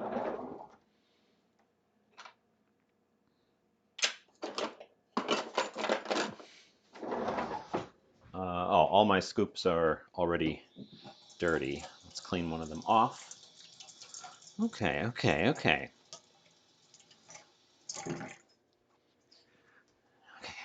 Okay, okay. There's some salt in there because I thought that I needed some salt when I was making potato candy. There's not a ton of salt.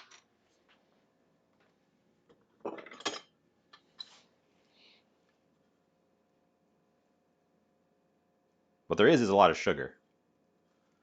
I'm not in the kitchen. Baking is my greatest weakness.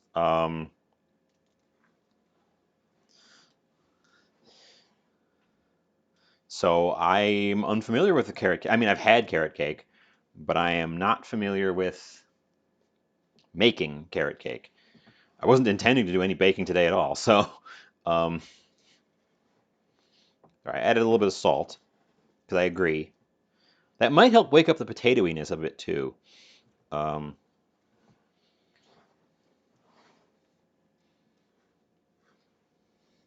I worry this is going to be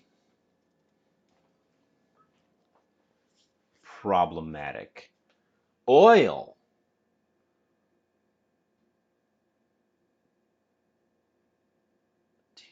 I was gonna put in I got out a teaspoon. I was gonna put in a teaspoon of baking powder and no baking soda.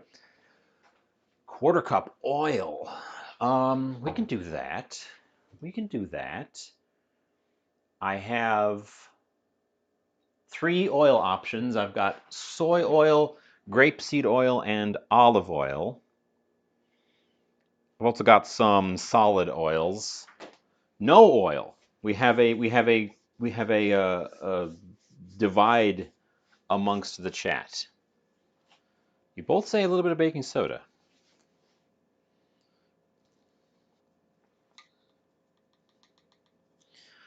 There's already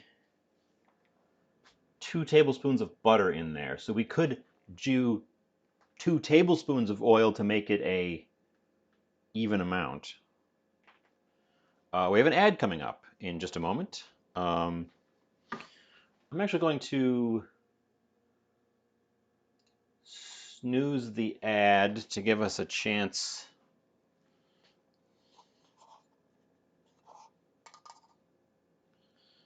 Okay. 1 teaspoon of baking powder. That's the 1/8. 1/4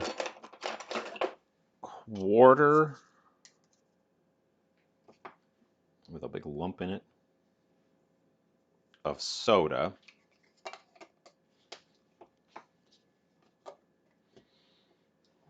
1/2 teaspoons of baking powder. We could split the difference between those and go with 1 1/4.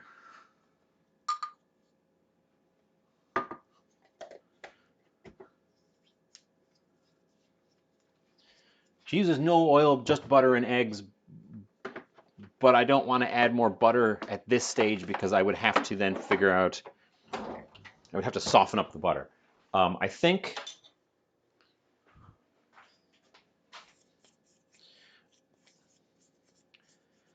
because as it bakes, the starches should pick up any fats that are in there. I'm going to say that we've already got a 1/4 cup or an 1/8 of a cup in there of butter. So I'm going to split the difference. No, I mean, I'm not making that.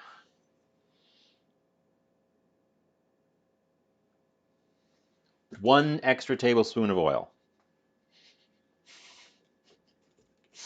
This thing is going to be a mess. I'm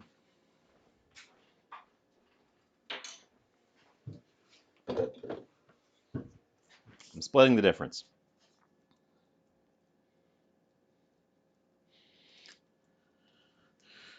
And we're incorporating.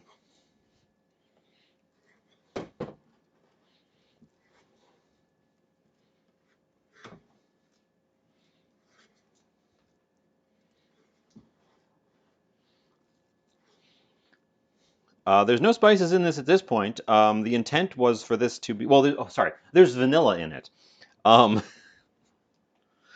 Because the intent was for this to be potato candy with potato as the main flavoring.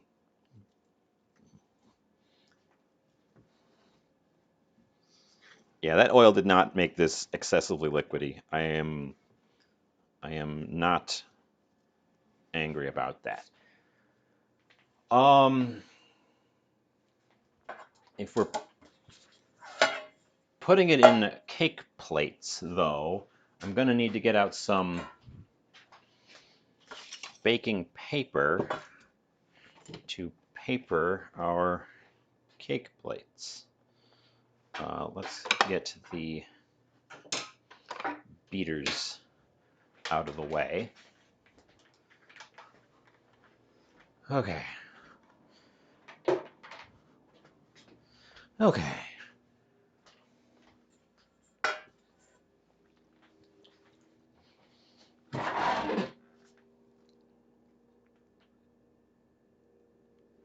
A loaf pan.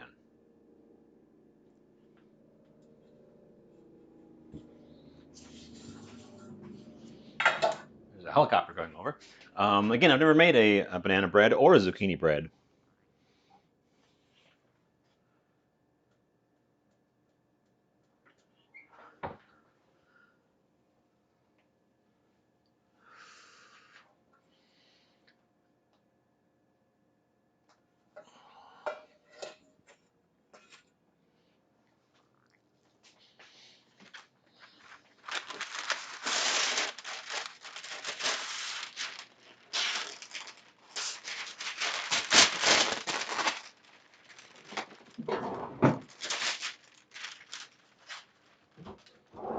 Scissors.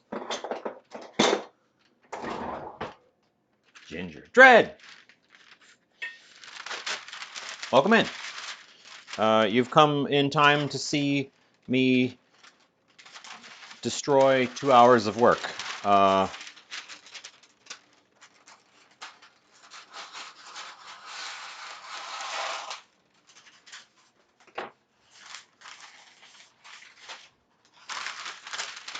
I was raided. You weren't. We were raided by Violet just 15 minutes ago.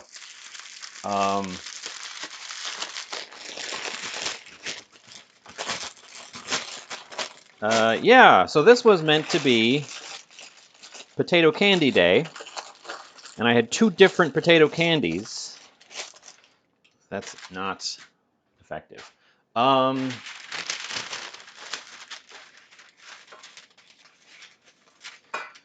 Oh boy. Screw it. This was supposed to be potato candy day, and we had two different potato candies we're trying out, and one of them came together in a delightful ball of dough that you can pick up and handle, and it doesn't stick to anything, and it's great. And we have to add our coconut and turn that into the finished result. The other one turned into this, and this is after adding a bunch of flour to it, which we are now going to attempt to turn into a cake of some sort, because screw it.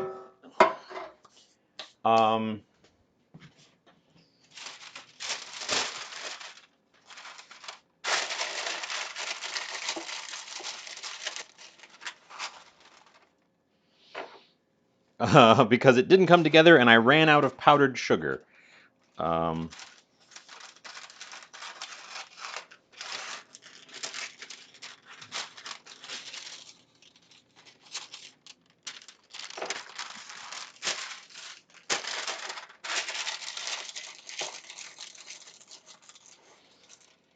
So now it's becoming a thing.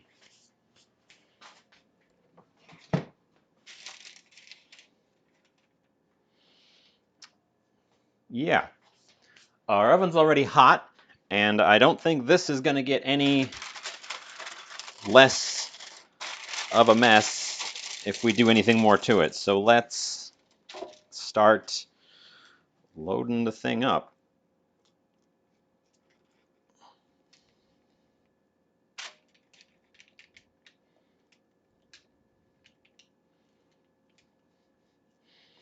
And see what happens.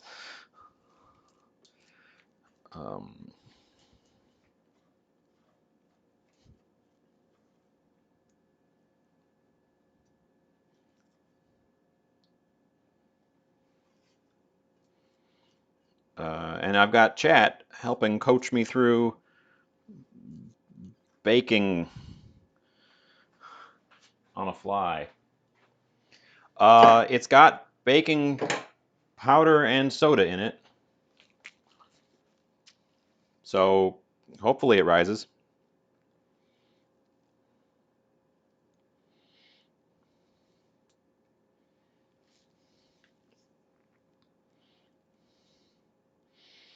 Because we gave up on it being candy a while ago. And I'm ready to put it in the oven and let it turn into whatever it wants to turn into so I can finish the other one.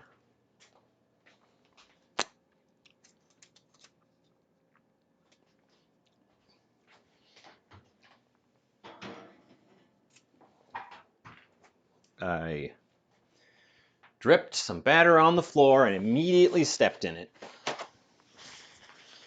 Oh boy. Okay. Okay. Okay.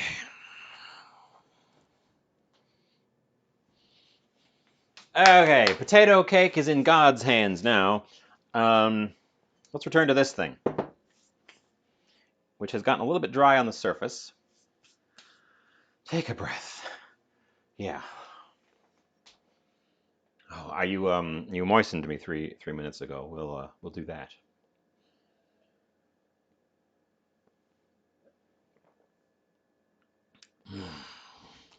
Moist. Oh boy. Oh boy. Okay.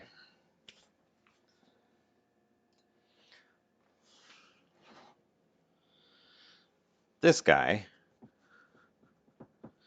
needs his coconut. It'll turn out something.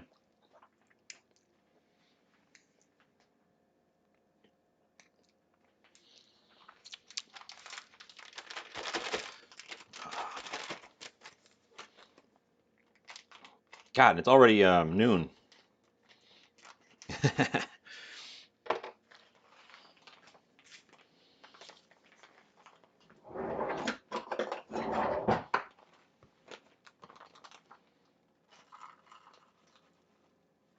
So this one is the quote-unquote Irish potato candy, which has no connection to Ireland.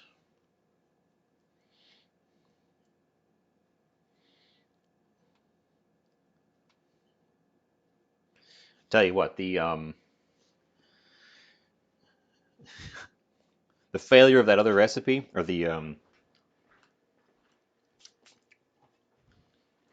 running out and having ideas how to fix it of that other recipe. That's the wrong tool for that. Makes me want to revisit and try it again. So, if you want to see if we can make potato candy work in the future, stick around. I definitely want to make that one work and actually become candies.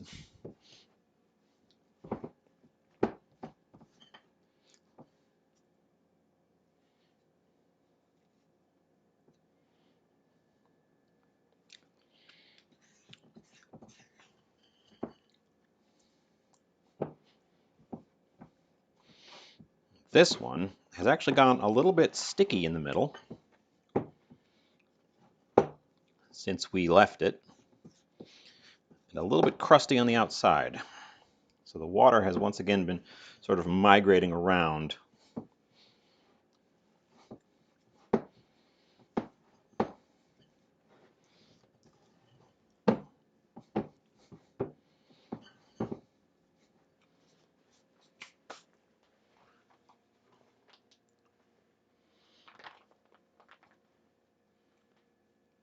I could. That would be a decent topping. But we'll see what it looks like, what it comes out like. There is quite a lot of sugar in it already, so it may need no help in that regard. But we will have to find out when we get there, because it's totally off the map at this point. It's gone off on its own direction. Okay, that's the correct amount of coconut. This is just flaked, desiccated coconut.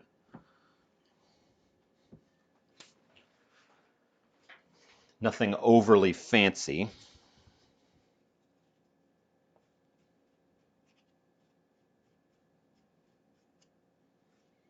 Should have added this probably right away when the ball came together.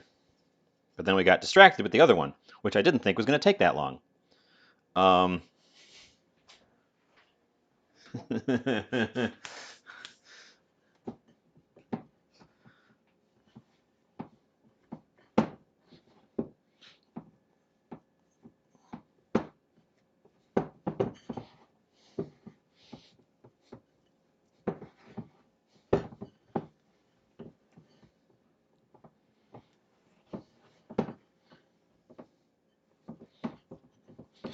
Yeah, actually, this one's gone a bit sticky since we left it, and could probably accept a bit more powdered sugar if we had it.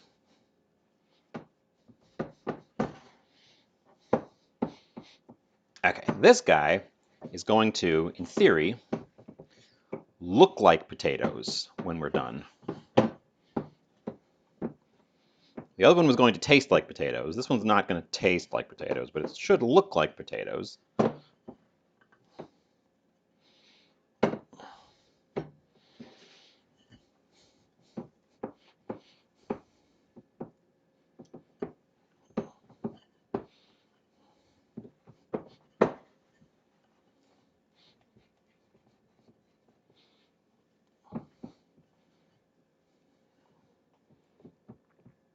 Okay.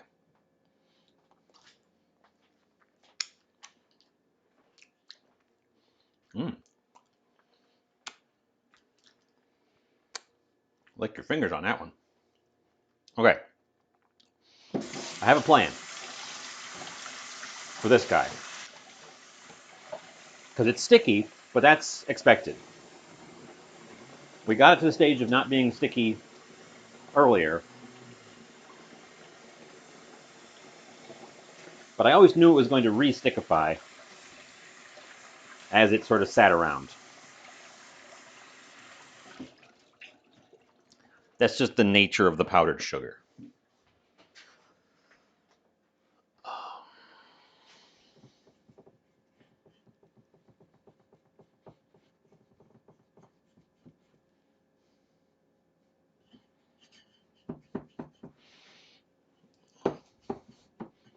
I should get my hands very dry for this, though.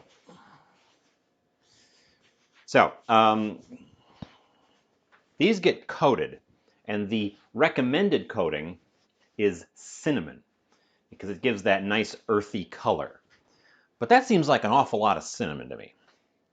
So I have different ideas. Also, not everyone likes cinnamon.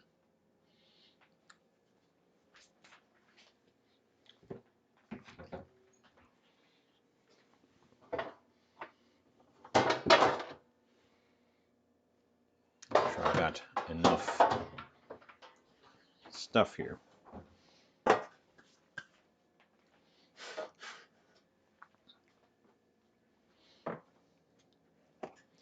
So I've got cocoa powder because this is very sweet. So we need something less sweet, sort of bitter to balance it out. And it's got that nice earthy color. I've also got peanut butter powder. So we can make these chocolate peanut butter flavor on the outside. Or we could do a mix. We could do some with some flavor, some with a different flavor.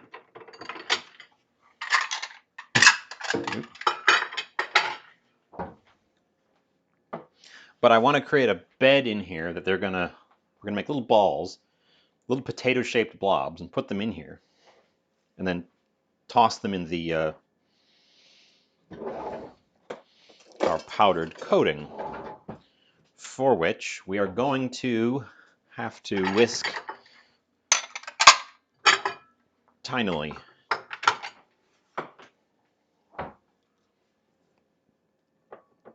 Oop.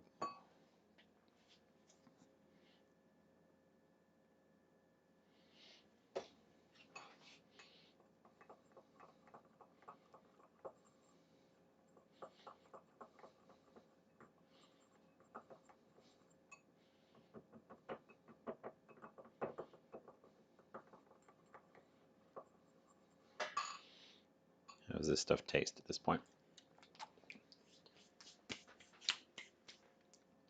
Needs more peanut. Oop. Powdered peanut butter goes lumpy really fast. Probably should sift it, honestly.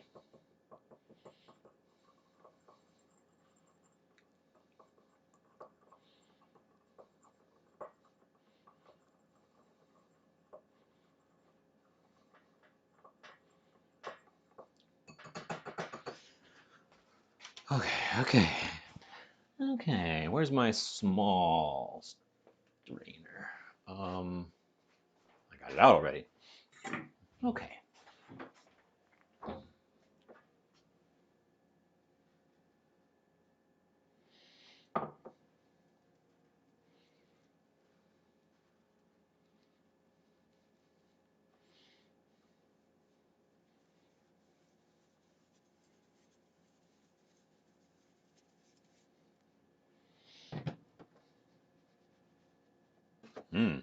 Okay, we need more of all of those.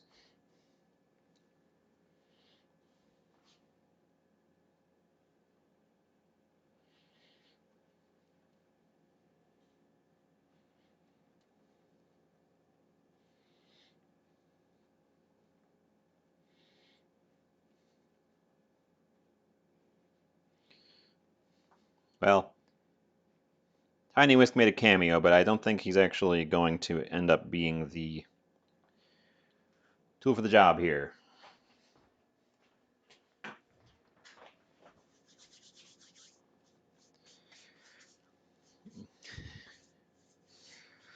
It looks like I've been digging potatoes.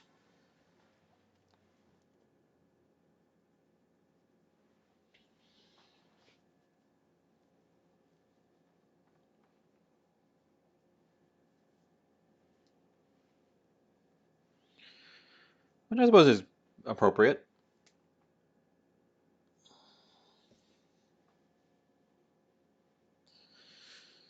Okay. This stuff will also make our finished product significantly less sticky because cocoa powder is very uh, hydrophobic, dry.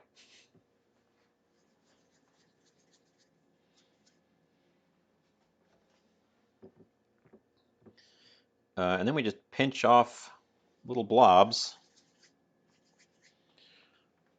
and make potatoes. And the idea here is that they look like little tiny potatoes.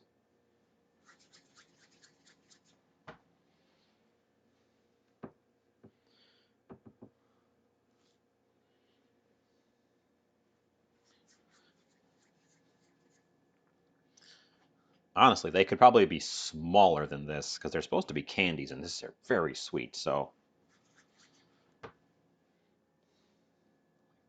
could try dividing some of them and make them especially small. I did add the X intentionally. I know.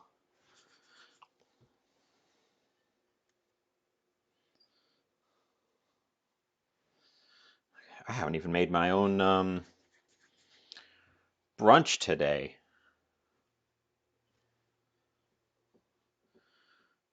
I was going to make fish and eggs.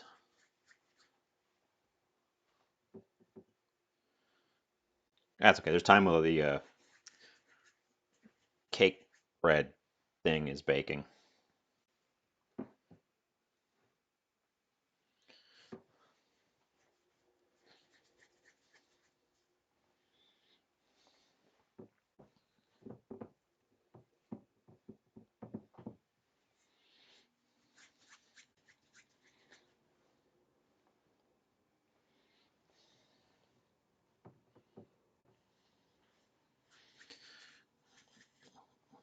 And actually, the cocoa powder that was on my hands for those first couple of rolls made rolling them much easier.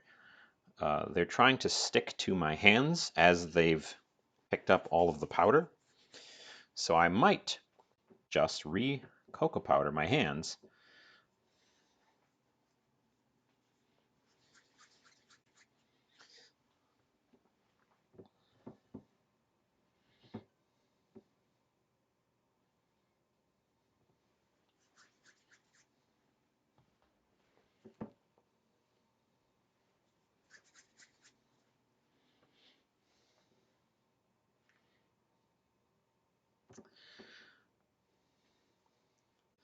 Okay, so I definitely at this stage want to revisit the other recipe.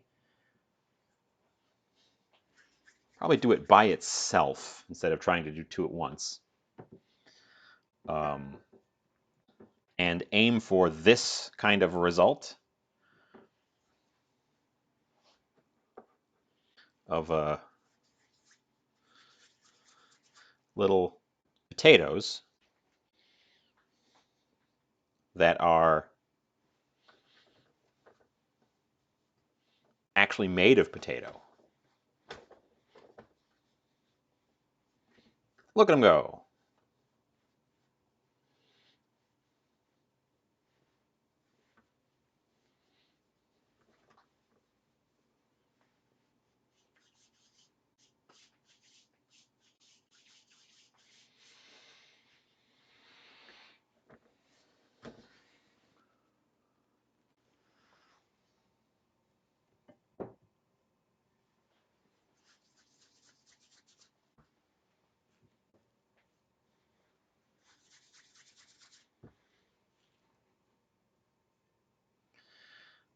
So stay tuned if you want to see if we can actually make a potato candy out of potatoes in the future.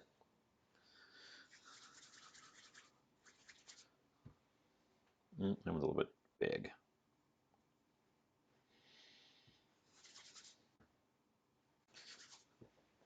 little bit too much cocoa powder on my hands this time. It's making them,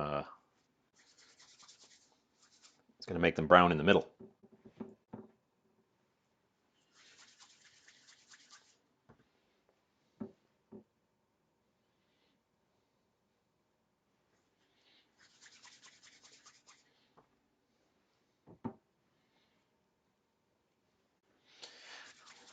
Pretty easy. Once we got to this stage, these things are actually pretty easy to make.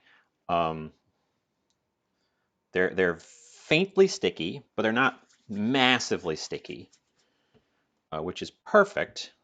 Because if I roll them real fast like this, they don't really cling to my hands very much. Tiny bits, but not really very much. But then they readily and immediately pick up the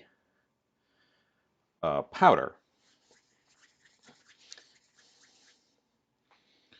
which then protects them from each other, so they don't stick back together immediately. Here in the tray.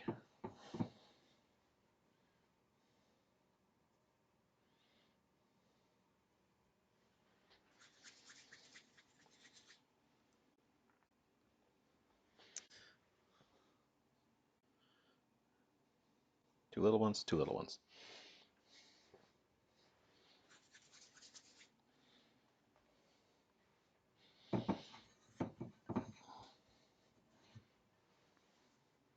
Okay. Okay, that's how many we get out of that.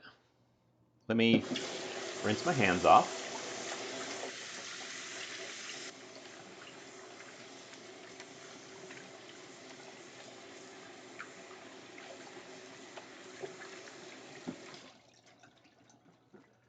Dry my hands off. Mashed potato, almond joy. Ooh, interesting.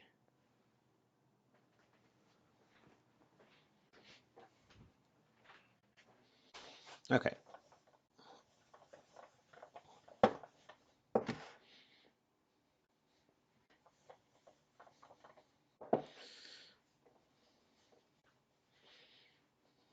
Okay, little potato blobs. Honestly, some of these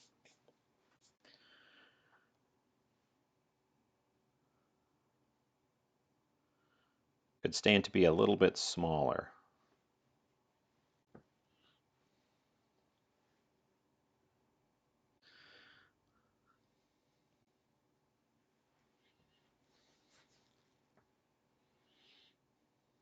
Kind of pinch them in half without incorporating a lot of the cocoa powder into the interior. Taking the largest ones and pinching them in half. But yeah, aren't they adorable? And I think these are going to be much nicer than if I coated them all in cinnamon. I think that much cinnamon would be just overpowering.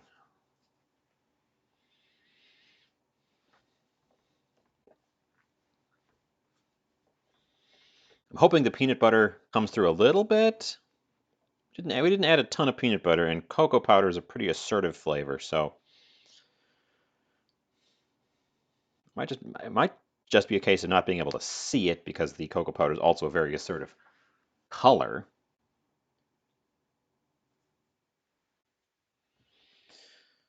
I'm not sure how big they're supposed to be, honestly.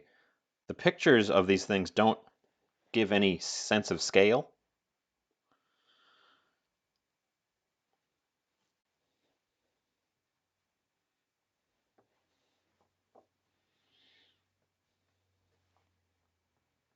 There, little potatoes. We made another mess.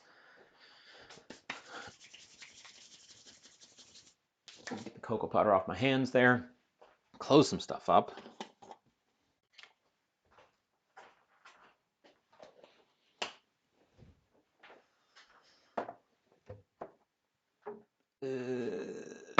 You go there, you go there, you go there. Clean up around the edges a little bit.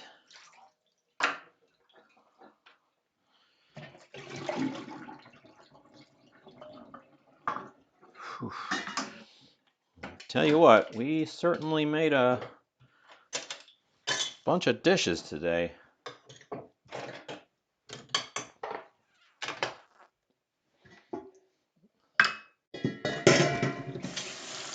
Let it be said, dishes.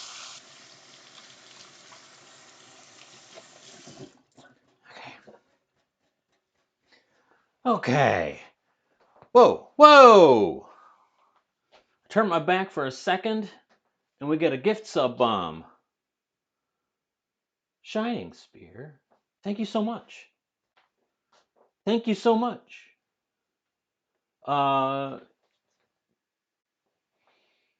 Gifts to Goldie Snatch, Jivey Crayfish, Masamune, Starseeker Soren, and Luminicer.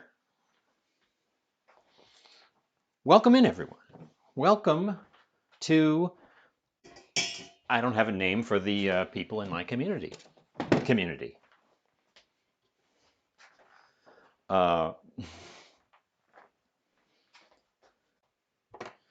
Enjoy. Oh, I have another emote slot unlocked already. Two emote slots unlocked because one of them is an animated slot. Let's get these in a container so that they are contained. So yes, I need to get cracking on some emotes.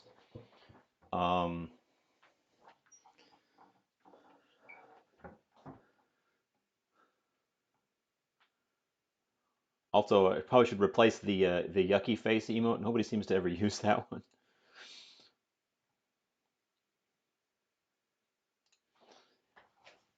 So I'm cleaning.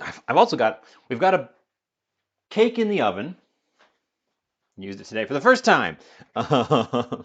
Yeah, it's not super popular because I don't make apparently because I don't make any yucky foods.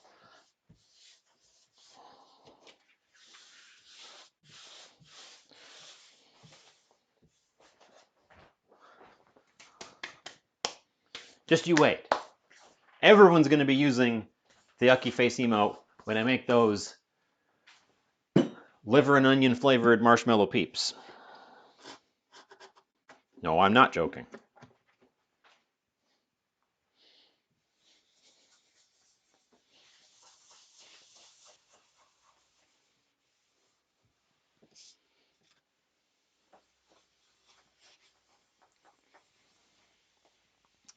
Preview of Easter.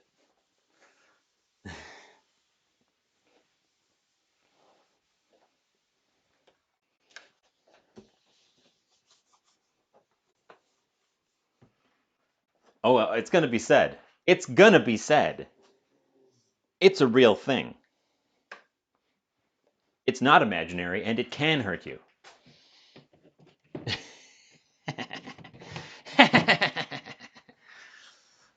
Yeah, peeps. To be fair, it was not my idea. I am stealing it.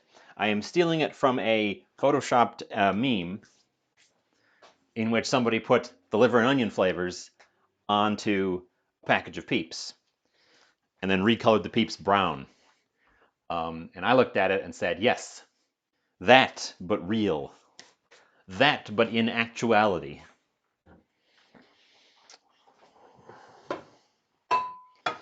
Also, I'm hungry.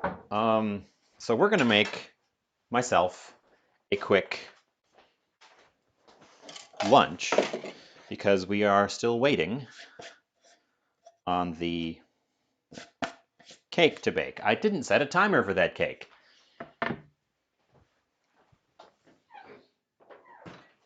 It rose quite a lot.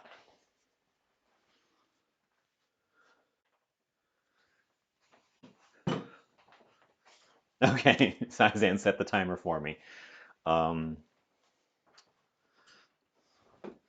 That's why I need you guys here. Because I'm a disaster. Disaster. Okay.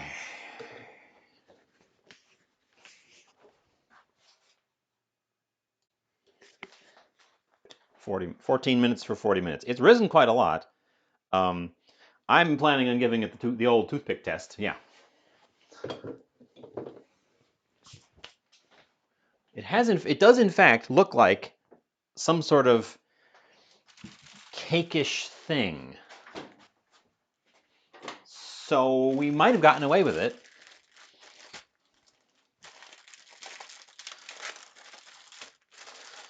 This is going to be my,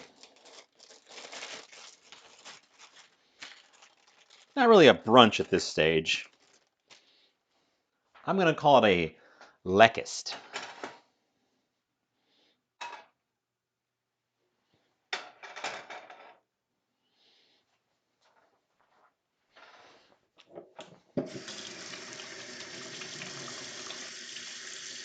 Lunkfist?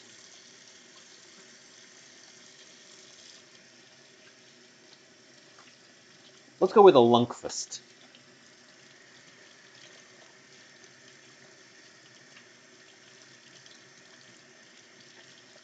Oh, you know what? I just used up my cream cheese. So I can't make a salmon cream cheese omelet.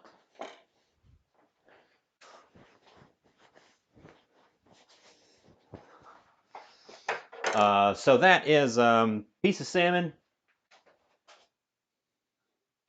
The pan was not on when I put it on there, so it's gonna heat up weirdly because we're doing this quick and dirty.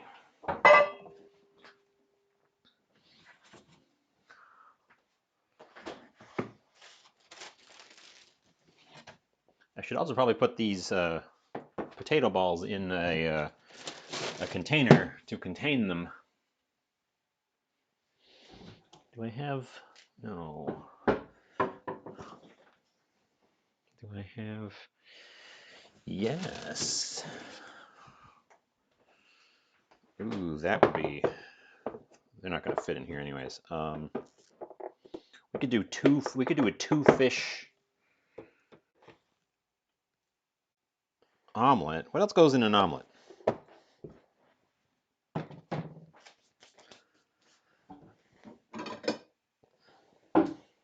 All right, we got a sec to think about this. I'm not going to get cocoa powder on my hands again. I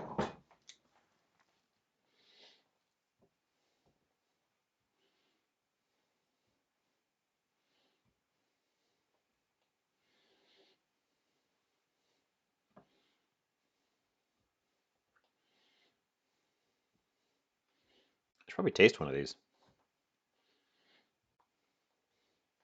Right? Right?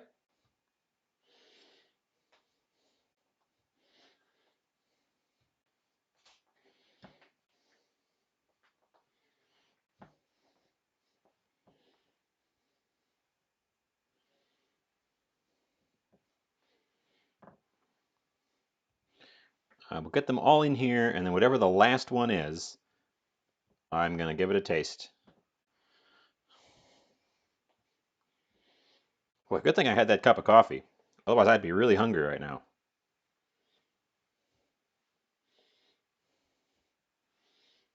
But coffee is very filling. No, wait. It's very not filling. It's just an appetite suppressant. Which is why I never eat breakfast. Because I have a cup of coffee in the morning and then I'm not hungry. Boom, last one.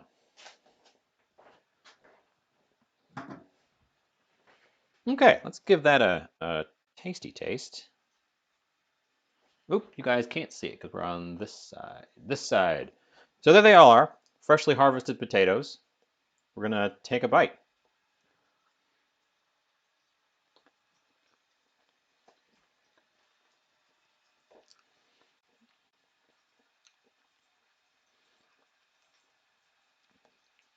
The peanut butter does not come through very strongly. These are very sweet. Having the bitter cocoa on the outside helps a lot with that. But they sure are very sweet. They taste a lot like a Mounds bar. Like a sweet coconut interior.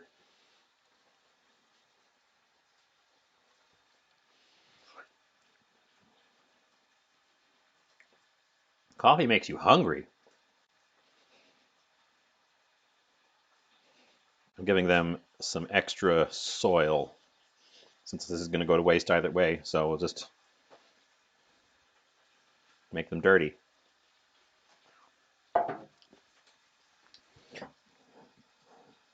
It tastes a lot like a Mounds bar with the dark chocolatey flavor on the outside and this soft, sweet coconut on the inside. They're a little bit softer than a Mounds bar, which I don't mind. They're certainly not like gooey.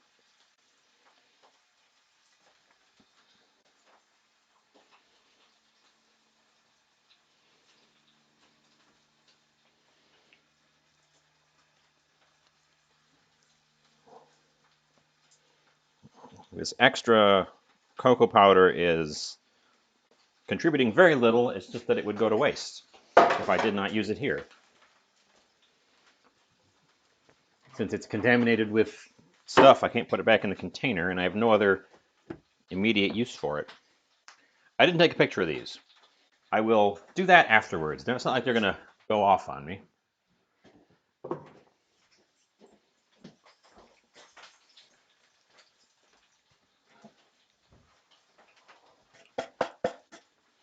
Oh God, they went off on me. No. Okay. Let's get to cooking strongly in my comfort zone.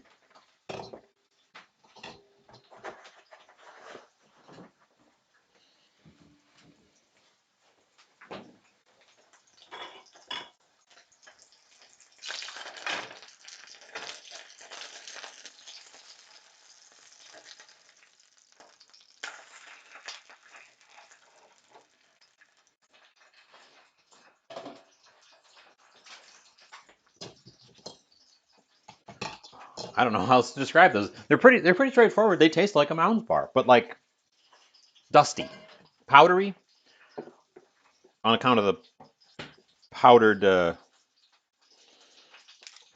cocoa on the exterior. I wish I would have added a little bit more peanut butter powder. It's a little bit late now.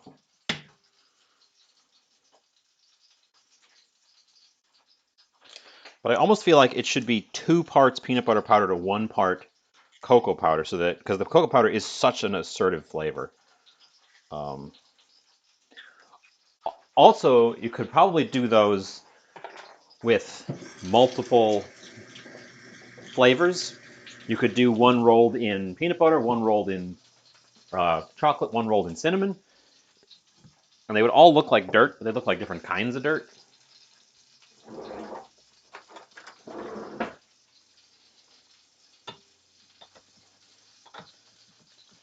They are tasty. Sadly, they don't taste like potato. The one I was more excited about tasting was the one that had actual potato in it.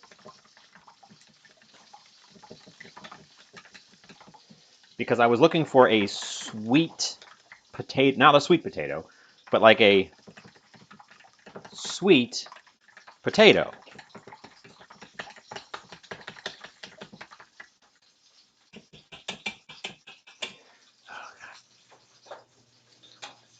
You know what? This week, I'm going to try again with potatoes. Oh no. My chopsticks fell off.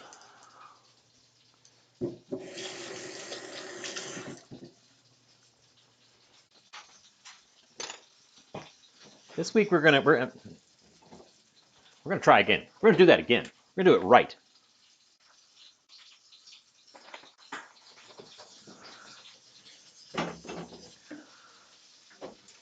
Dash of milk. What else goes in an omelet?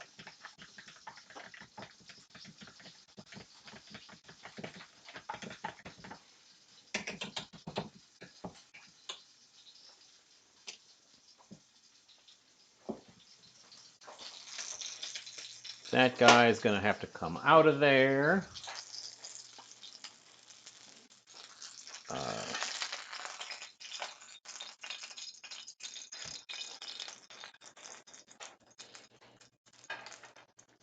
Okay, unseasoned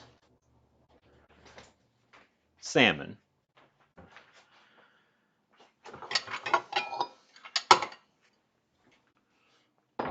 Bowl. Fork.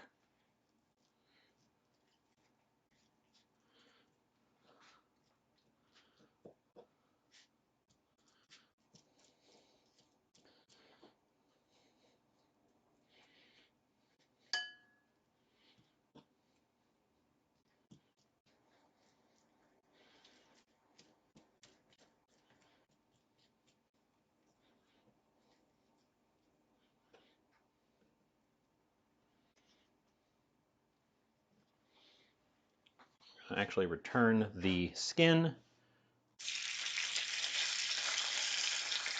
directly to that hot pan. Okay.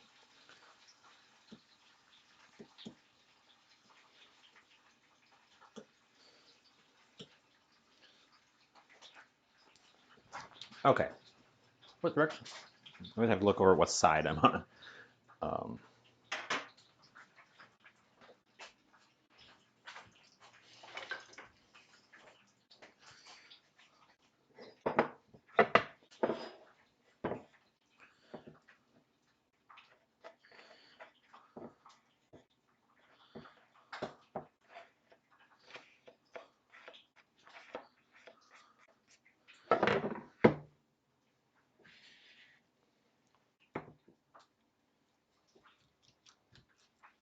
Okay.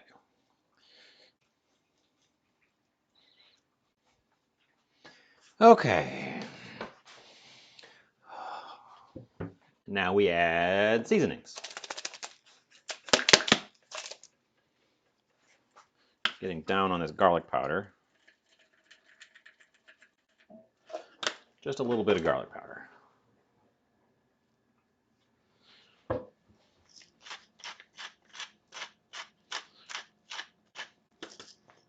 Black pepper.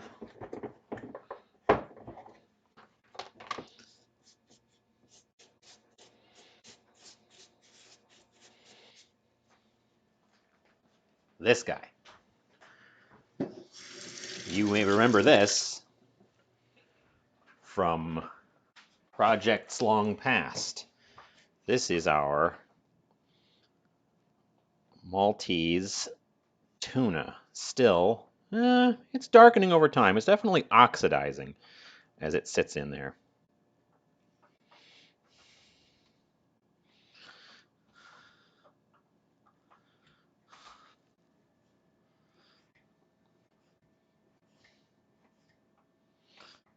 That is the one concern. The container I have is not securely super airtight. So just a tiny bit of oxidation is occurring. No additional salt now to our eggs because there's lots of salt in that tuna.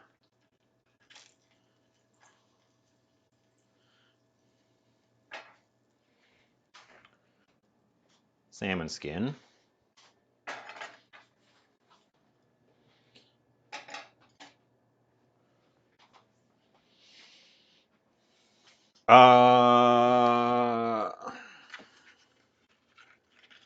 Okay. Good shout. Toothpick time. Good timing before I dive in on an omelet. I need a pot holder as well. Ooh, it's golden brown on top. There it is.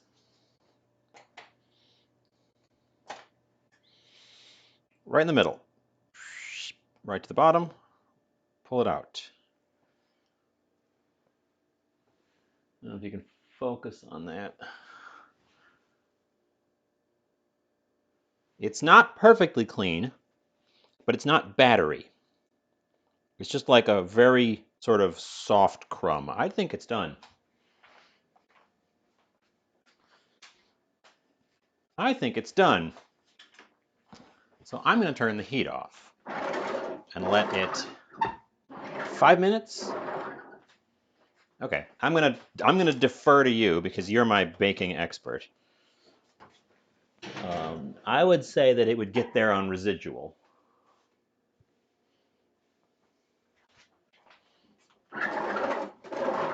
But you're my baking expert, so deferment has occurred. Um,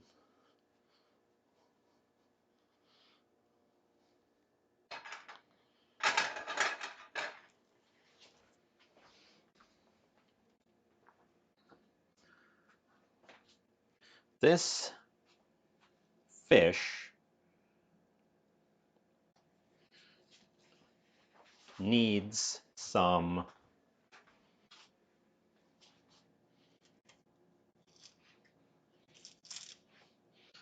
thing other than fish.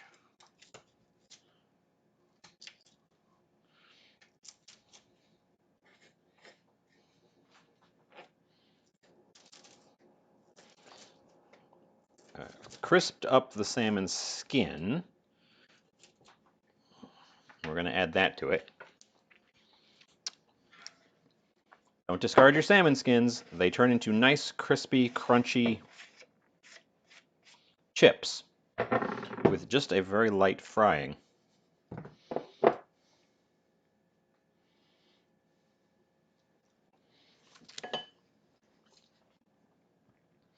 I've got part of a bell pepper, and I'm going to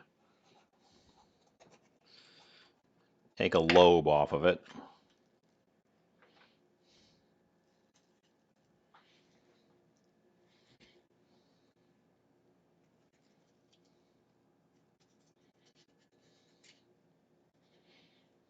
See, my experience with putting things in the oven is more along the lines of roasts, where they will you carry over temperature is a thing. My experience with baking in this way is more along the lines of the just watching the British baking show, and they cut a lot, so you can never quite tell when anything is happening. They cut for drama. Um, I should do a baking month, just all baking until I'm good at it.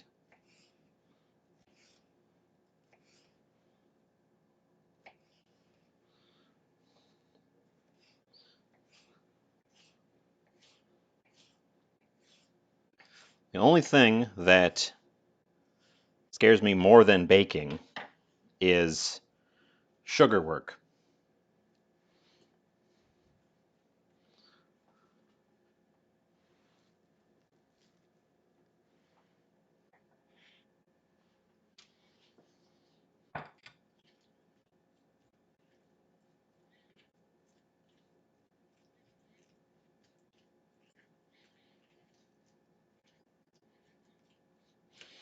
Okay, that's going to be a pretty generous filling already, so I don't think I want to add any whole onion to this.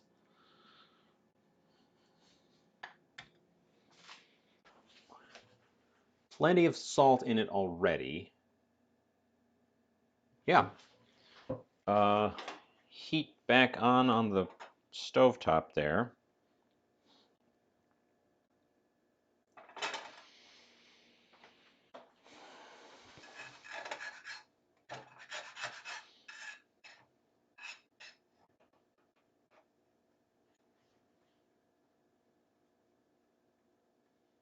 Those little bits of skin off.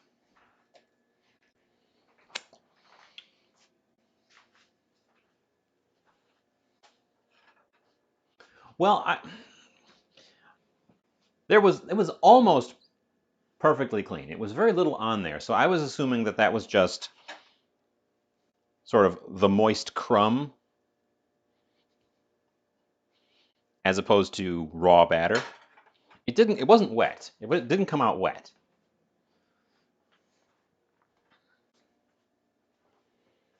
Has it been 5 minutes yet? I wasn't looking.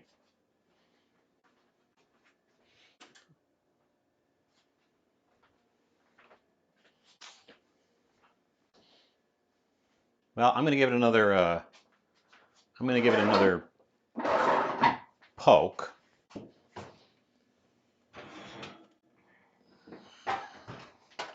Because I would like it to be moist. Poke to the bottom. Lift it out. Okay. And you can see it. That one came out perfectly clean.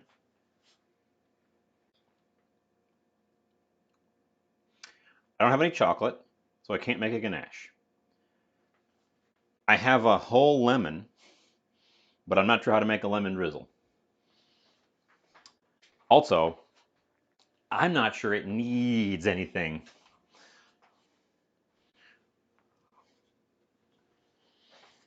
I'm not convinced it's going to need any kind of topping.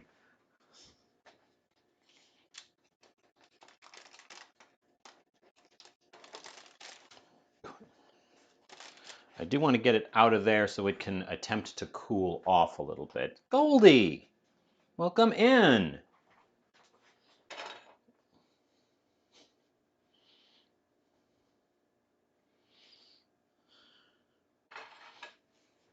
Allow me to present this. It's a cake, bread, kinda thing. Oh, lurking. Lurkers are always welcome. Lurkers are the bread and butter of any channel. Except like certain specific weird ones.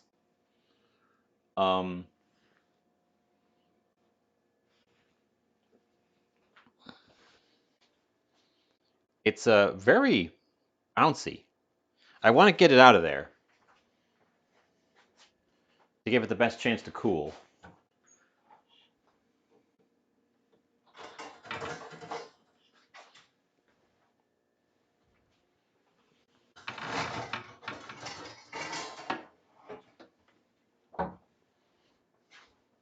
But it's hot, and that's part of the reason I want to get out of there, because the pan is retaining heat. So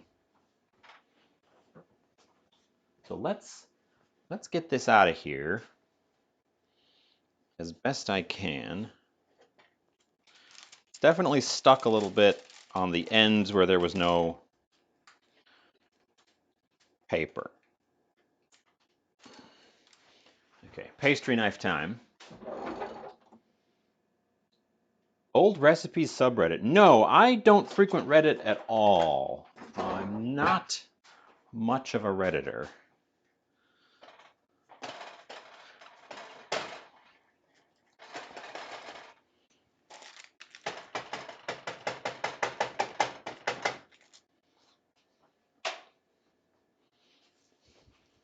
Okay, try that again. That side's loose.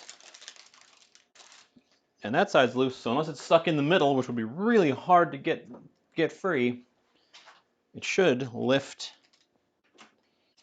out in one piece. Ta-da!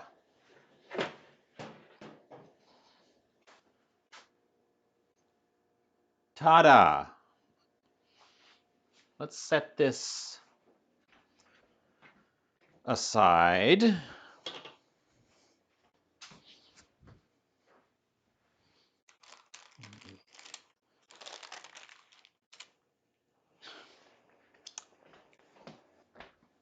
a little bit sticky on the surface from the sugars. Uh,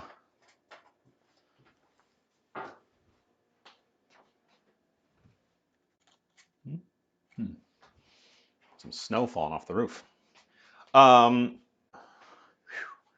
Okay. This is hot by now, so we're going to make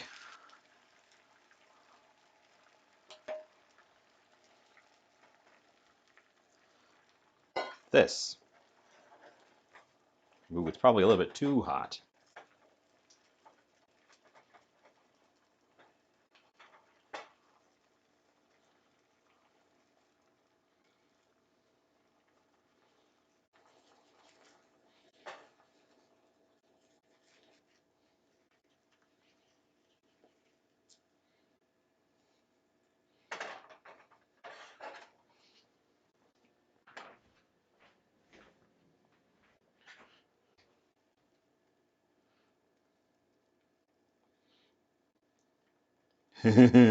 Okay. Definitely too much filling.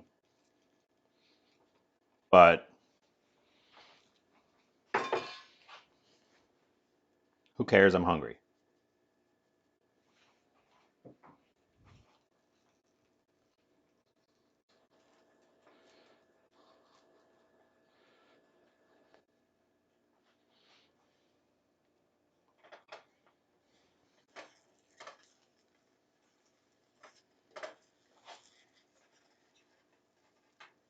Nope.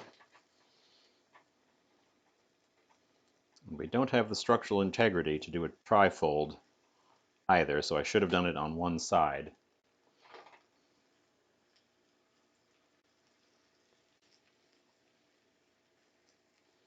Okay, I can fix that. That's still salvageable. You just have to kind of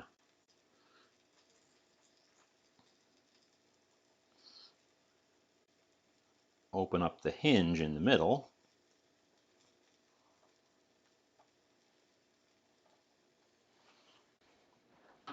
Get out the flippy spatula.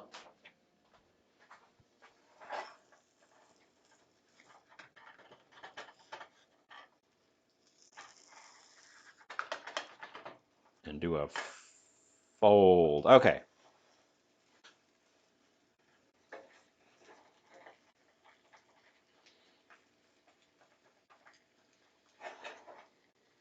Good enough. Okay.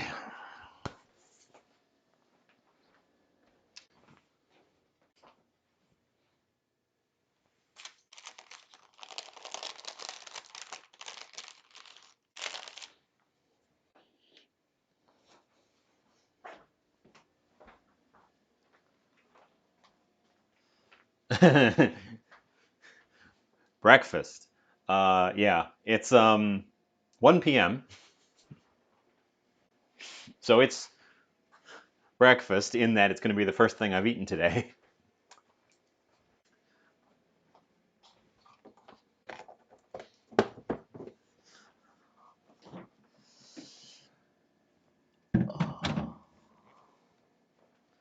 Fortunately, nice and quick.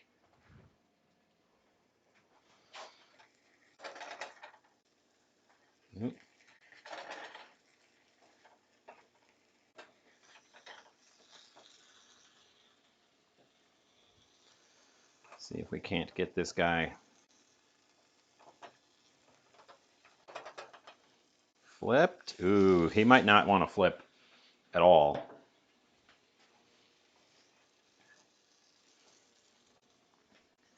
I fear that this is going to be the top surface on the plate,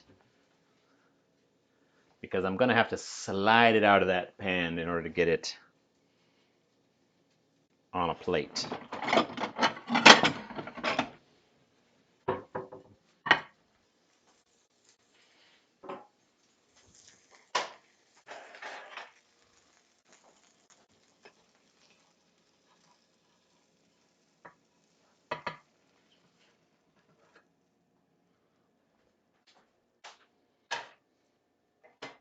Okay.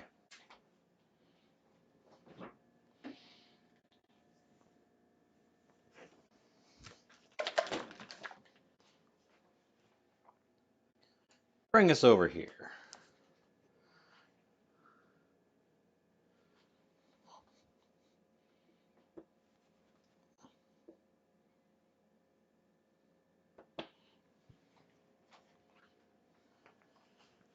Oh, there's an ad just about to start.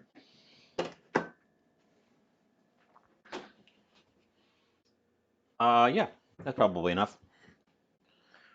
Hearty, simple.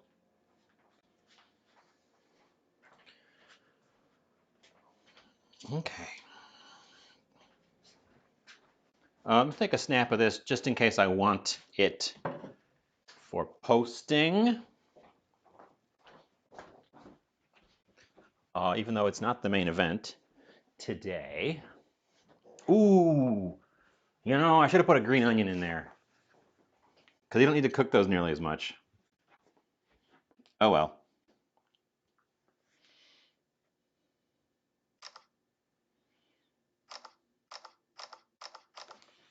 Okay, quick snaps of that, just so that I have them.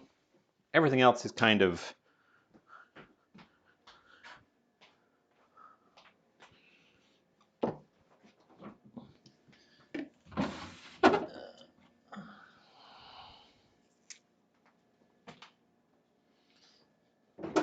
no, I don't want to use the fat one. I'm going to use one of the skinny ones from the front window. Where did I put those scissors? Scissors? Scissors. We are looking at winding down, I think. We're going to check in on the cake bread thing in just a sec.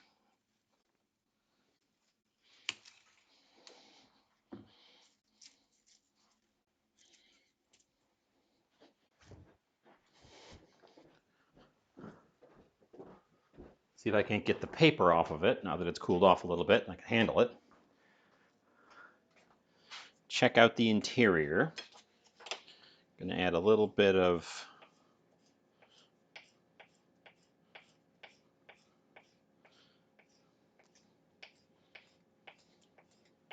grunion. I need a better growing container for my green onions. They're getting a little crowded.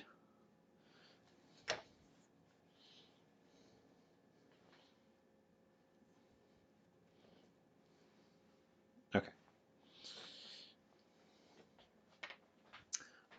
That's my brunch. And here's our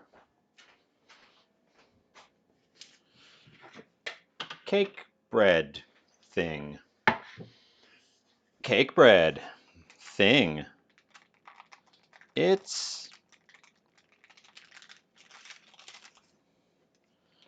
a little delicate. It's quite soft.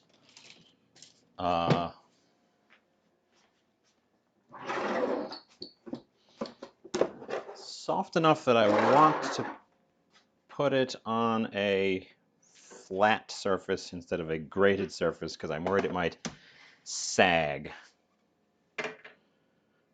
But there he is.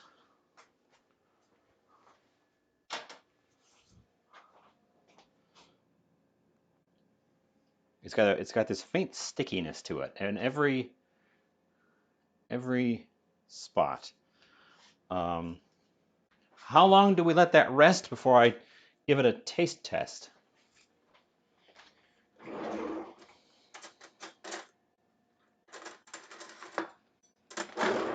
That's the question. That's the next question. Let's taste this fish omelet. Fish omelet.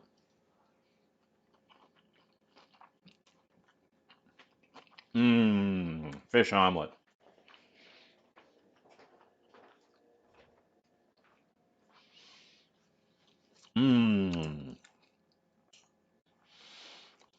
This is the kind of thing I normally cook for myself when I'm not doing a show cook. Fast and easy.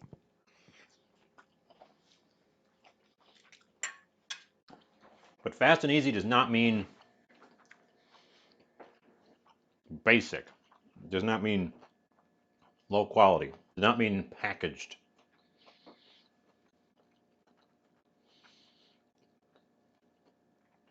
It needs something.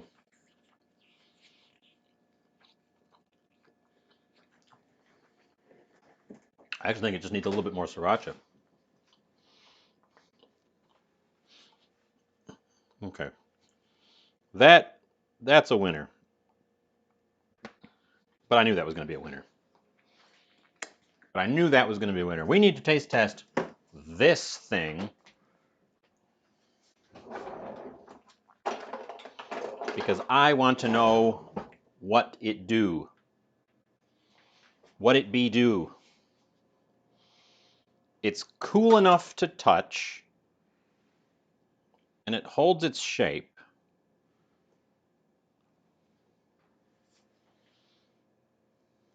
So let's get in there. It's soft. Look at the crumb. It's got a cake-like crumb. Very soft on the inside. It's also still very hot on the inside. So I'm not going to go any deeper because I'm worried about it. Let's see how it breaks apart when I tear it. It comes apart like a cake more than a bread. It smells. It smells. What does it smell like? It smells like something.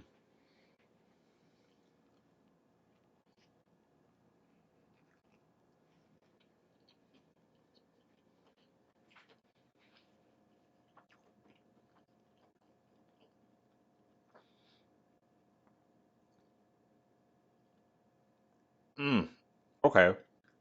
Here's a fun element. The outer crust is like a candy. It's sweet.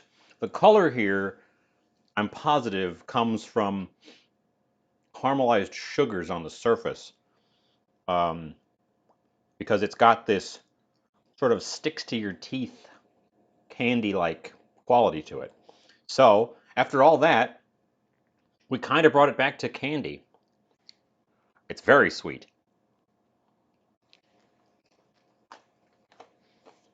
But yeah, the outer skin is almost like a candy. Um,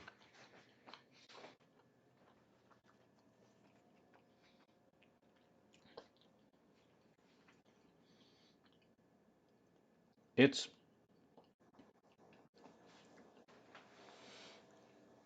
it's a very mild flavor. It doesn't taste strongly of potato, but it doesn't taste like bread. It just tastes like it's tasty. I'll eat it. It's starchy, but in a like sweet way. I don't know if that makes sense.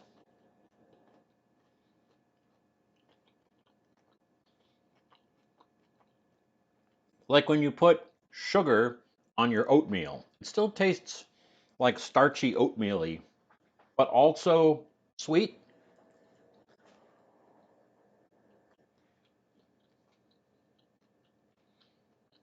This would be good with some butter on it.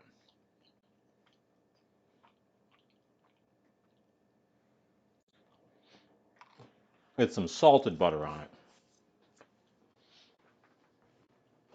Although it's not like it needs a lot of salt.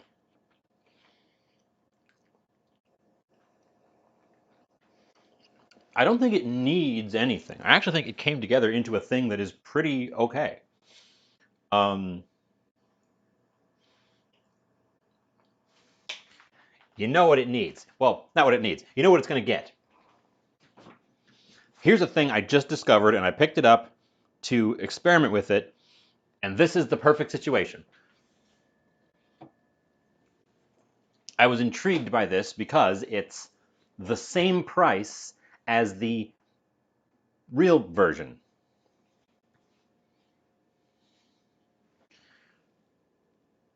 Plant-based whipped cream made from coconut. And it was the same price as just plain old whipped cream.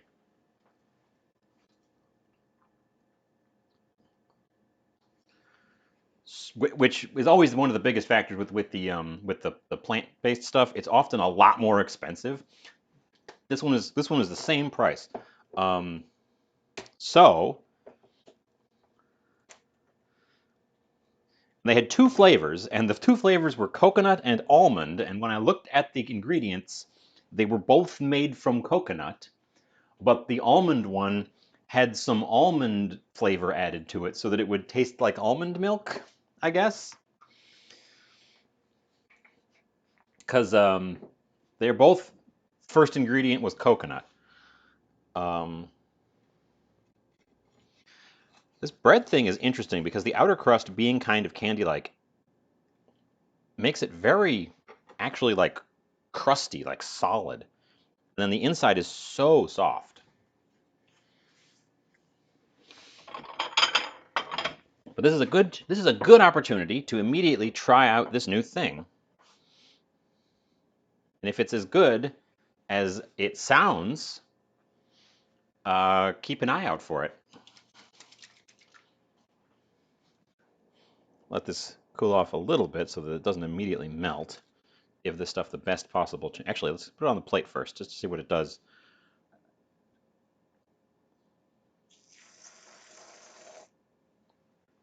Well, it sprays like squirty cream, as Sal would say. And it tastes like coconut.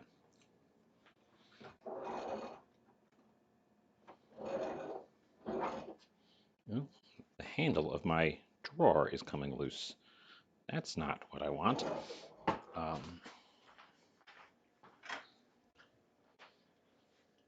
I will use the back of the fork to scoop it up.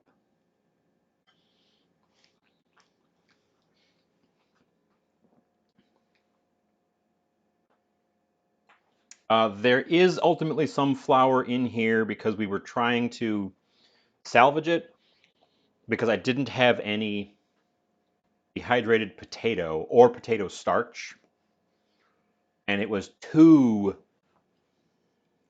gooey. Um, well, the thing I was lamenting not having on hand was just dehydrated instant mashed potatoes because I think if we had added that to this thing, we could have gotten it to this stage, or even maybe the dough stage we were looking at, without having to go through all this rigmarole and without having to add flour. But at the moment, yes, there is wheat flour in here. We didn't have a good substitute for it. I want to revisit this now two ways. I want to revisit this as is and see if we can do it without the flour. And I also want to revisit it and try to make the actual potato candy come out as a candy. Cinnamon butter. I think that would taste amazing on it. As for this stuff, it comes out just like whipped cream. No difference. Good stability. Tastes like coconut. So if you don't like coconut flavor, you won't like that. But it has no texture of coconut. It's perfectly smooth texture, just like whipped cream.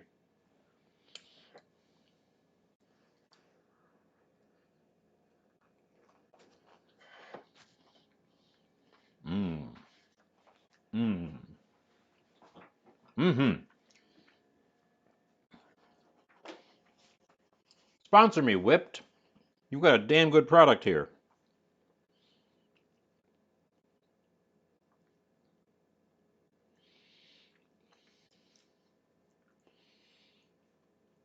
This these people have a damn good product. I strongly approve. And it's got no weird ingredients in it. Coconut, sugar, water, cellulose, which is a thickener, diglycerides, more cellulose, uh, carrageenan, that's another thickener, and nitrous oxide as repellent. And nitrous oxide is a good ozone-safe propellant as well.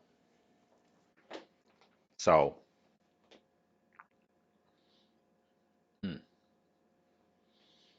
you're right. That stuff would be good with coffee, and this cake thing, I like this. This is good.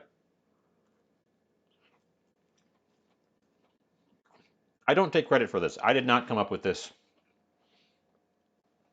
This is mostly the work of Saizan, and then credit to Ryuya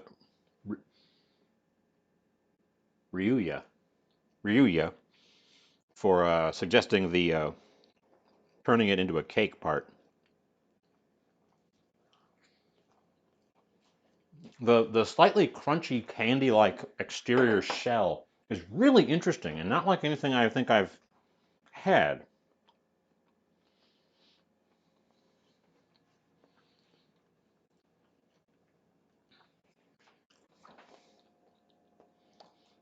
We're gonna have to wrap this up. Keep it nice and safe.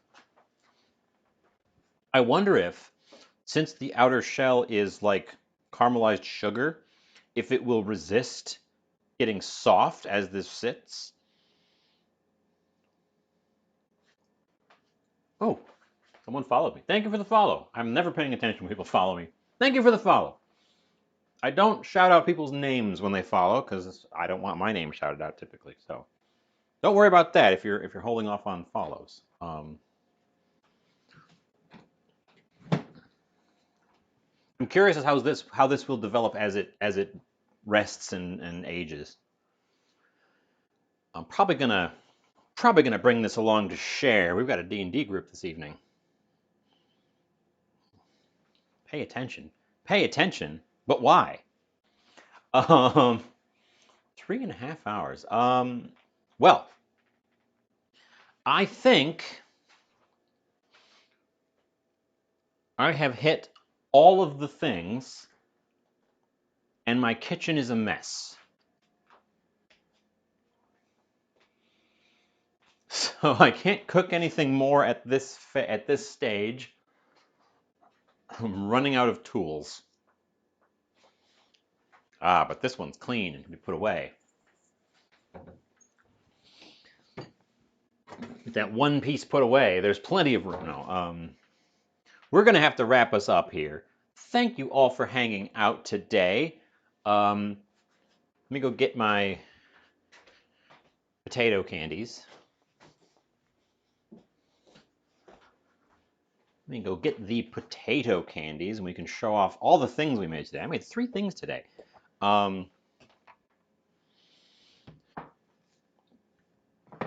So, strange potato cake stuff, potato candies, and a fish omelet, which is going to be my now quite late lunch. And since it's still warm, I'd like to get to that before it cools off. So let's find out who's live that we can go raid. We're on late on a Saturday, so there's other people available.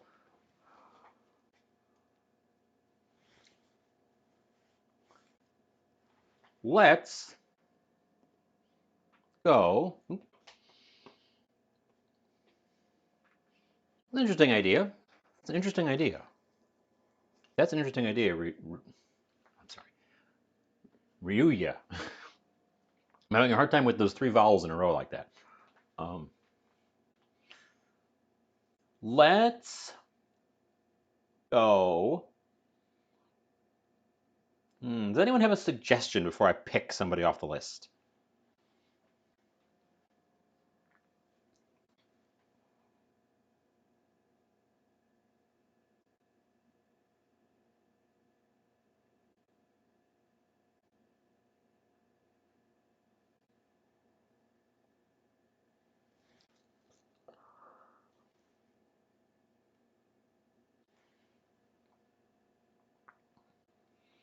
Well, let's actually open Twitch in a separate tab and I can poke around.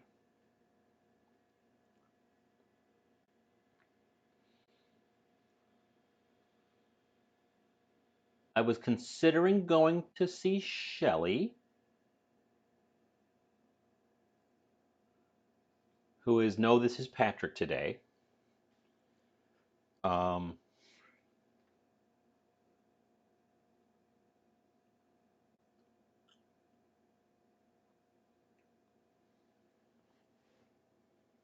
Rimworld. Rimworld? Let's go see Shelley. Let's not echo Shelley's.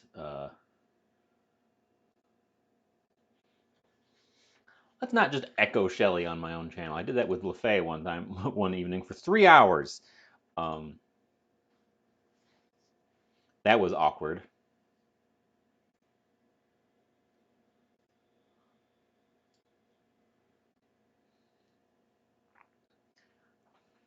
I continue to be very impressed with the Wi-Fi. I have run this entire stream on Wi-Fi today. I didn't even attempt to plug it in, and here we are.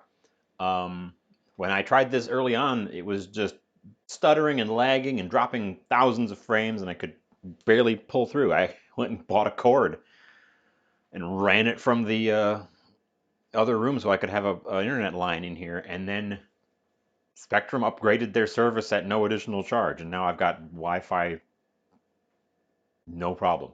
So that was weird. Um,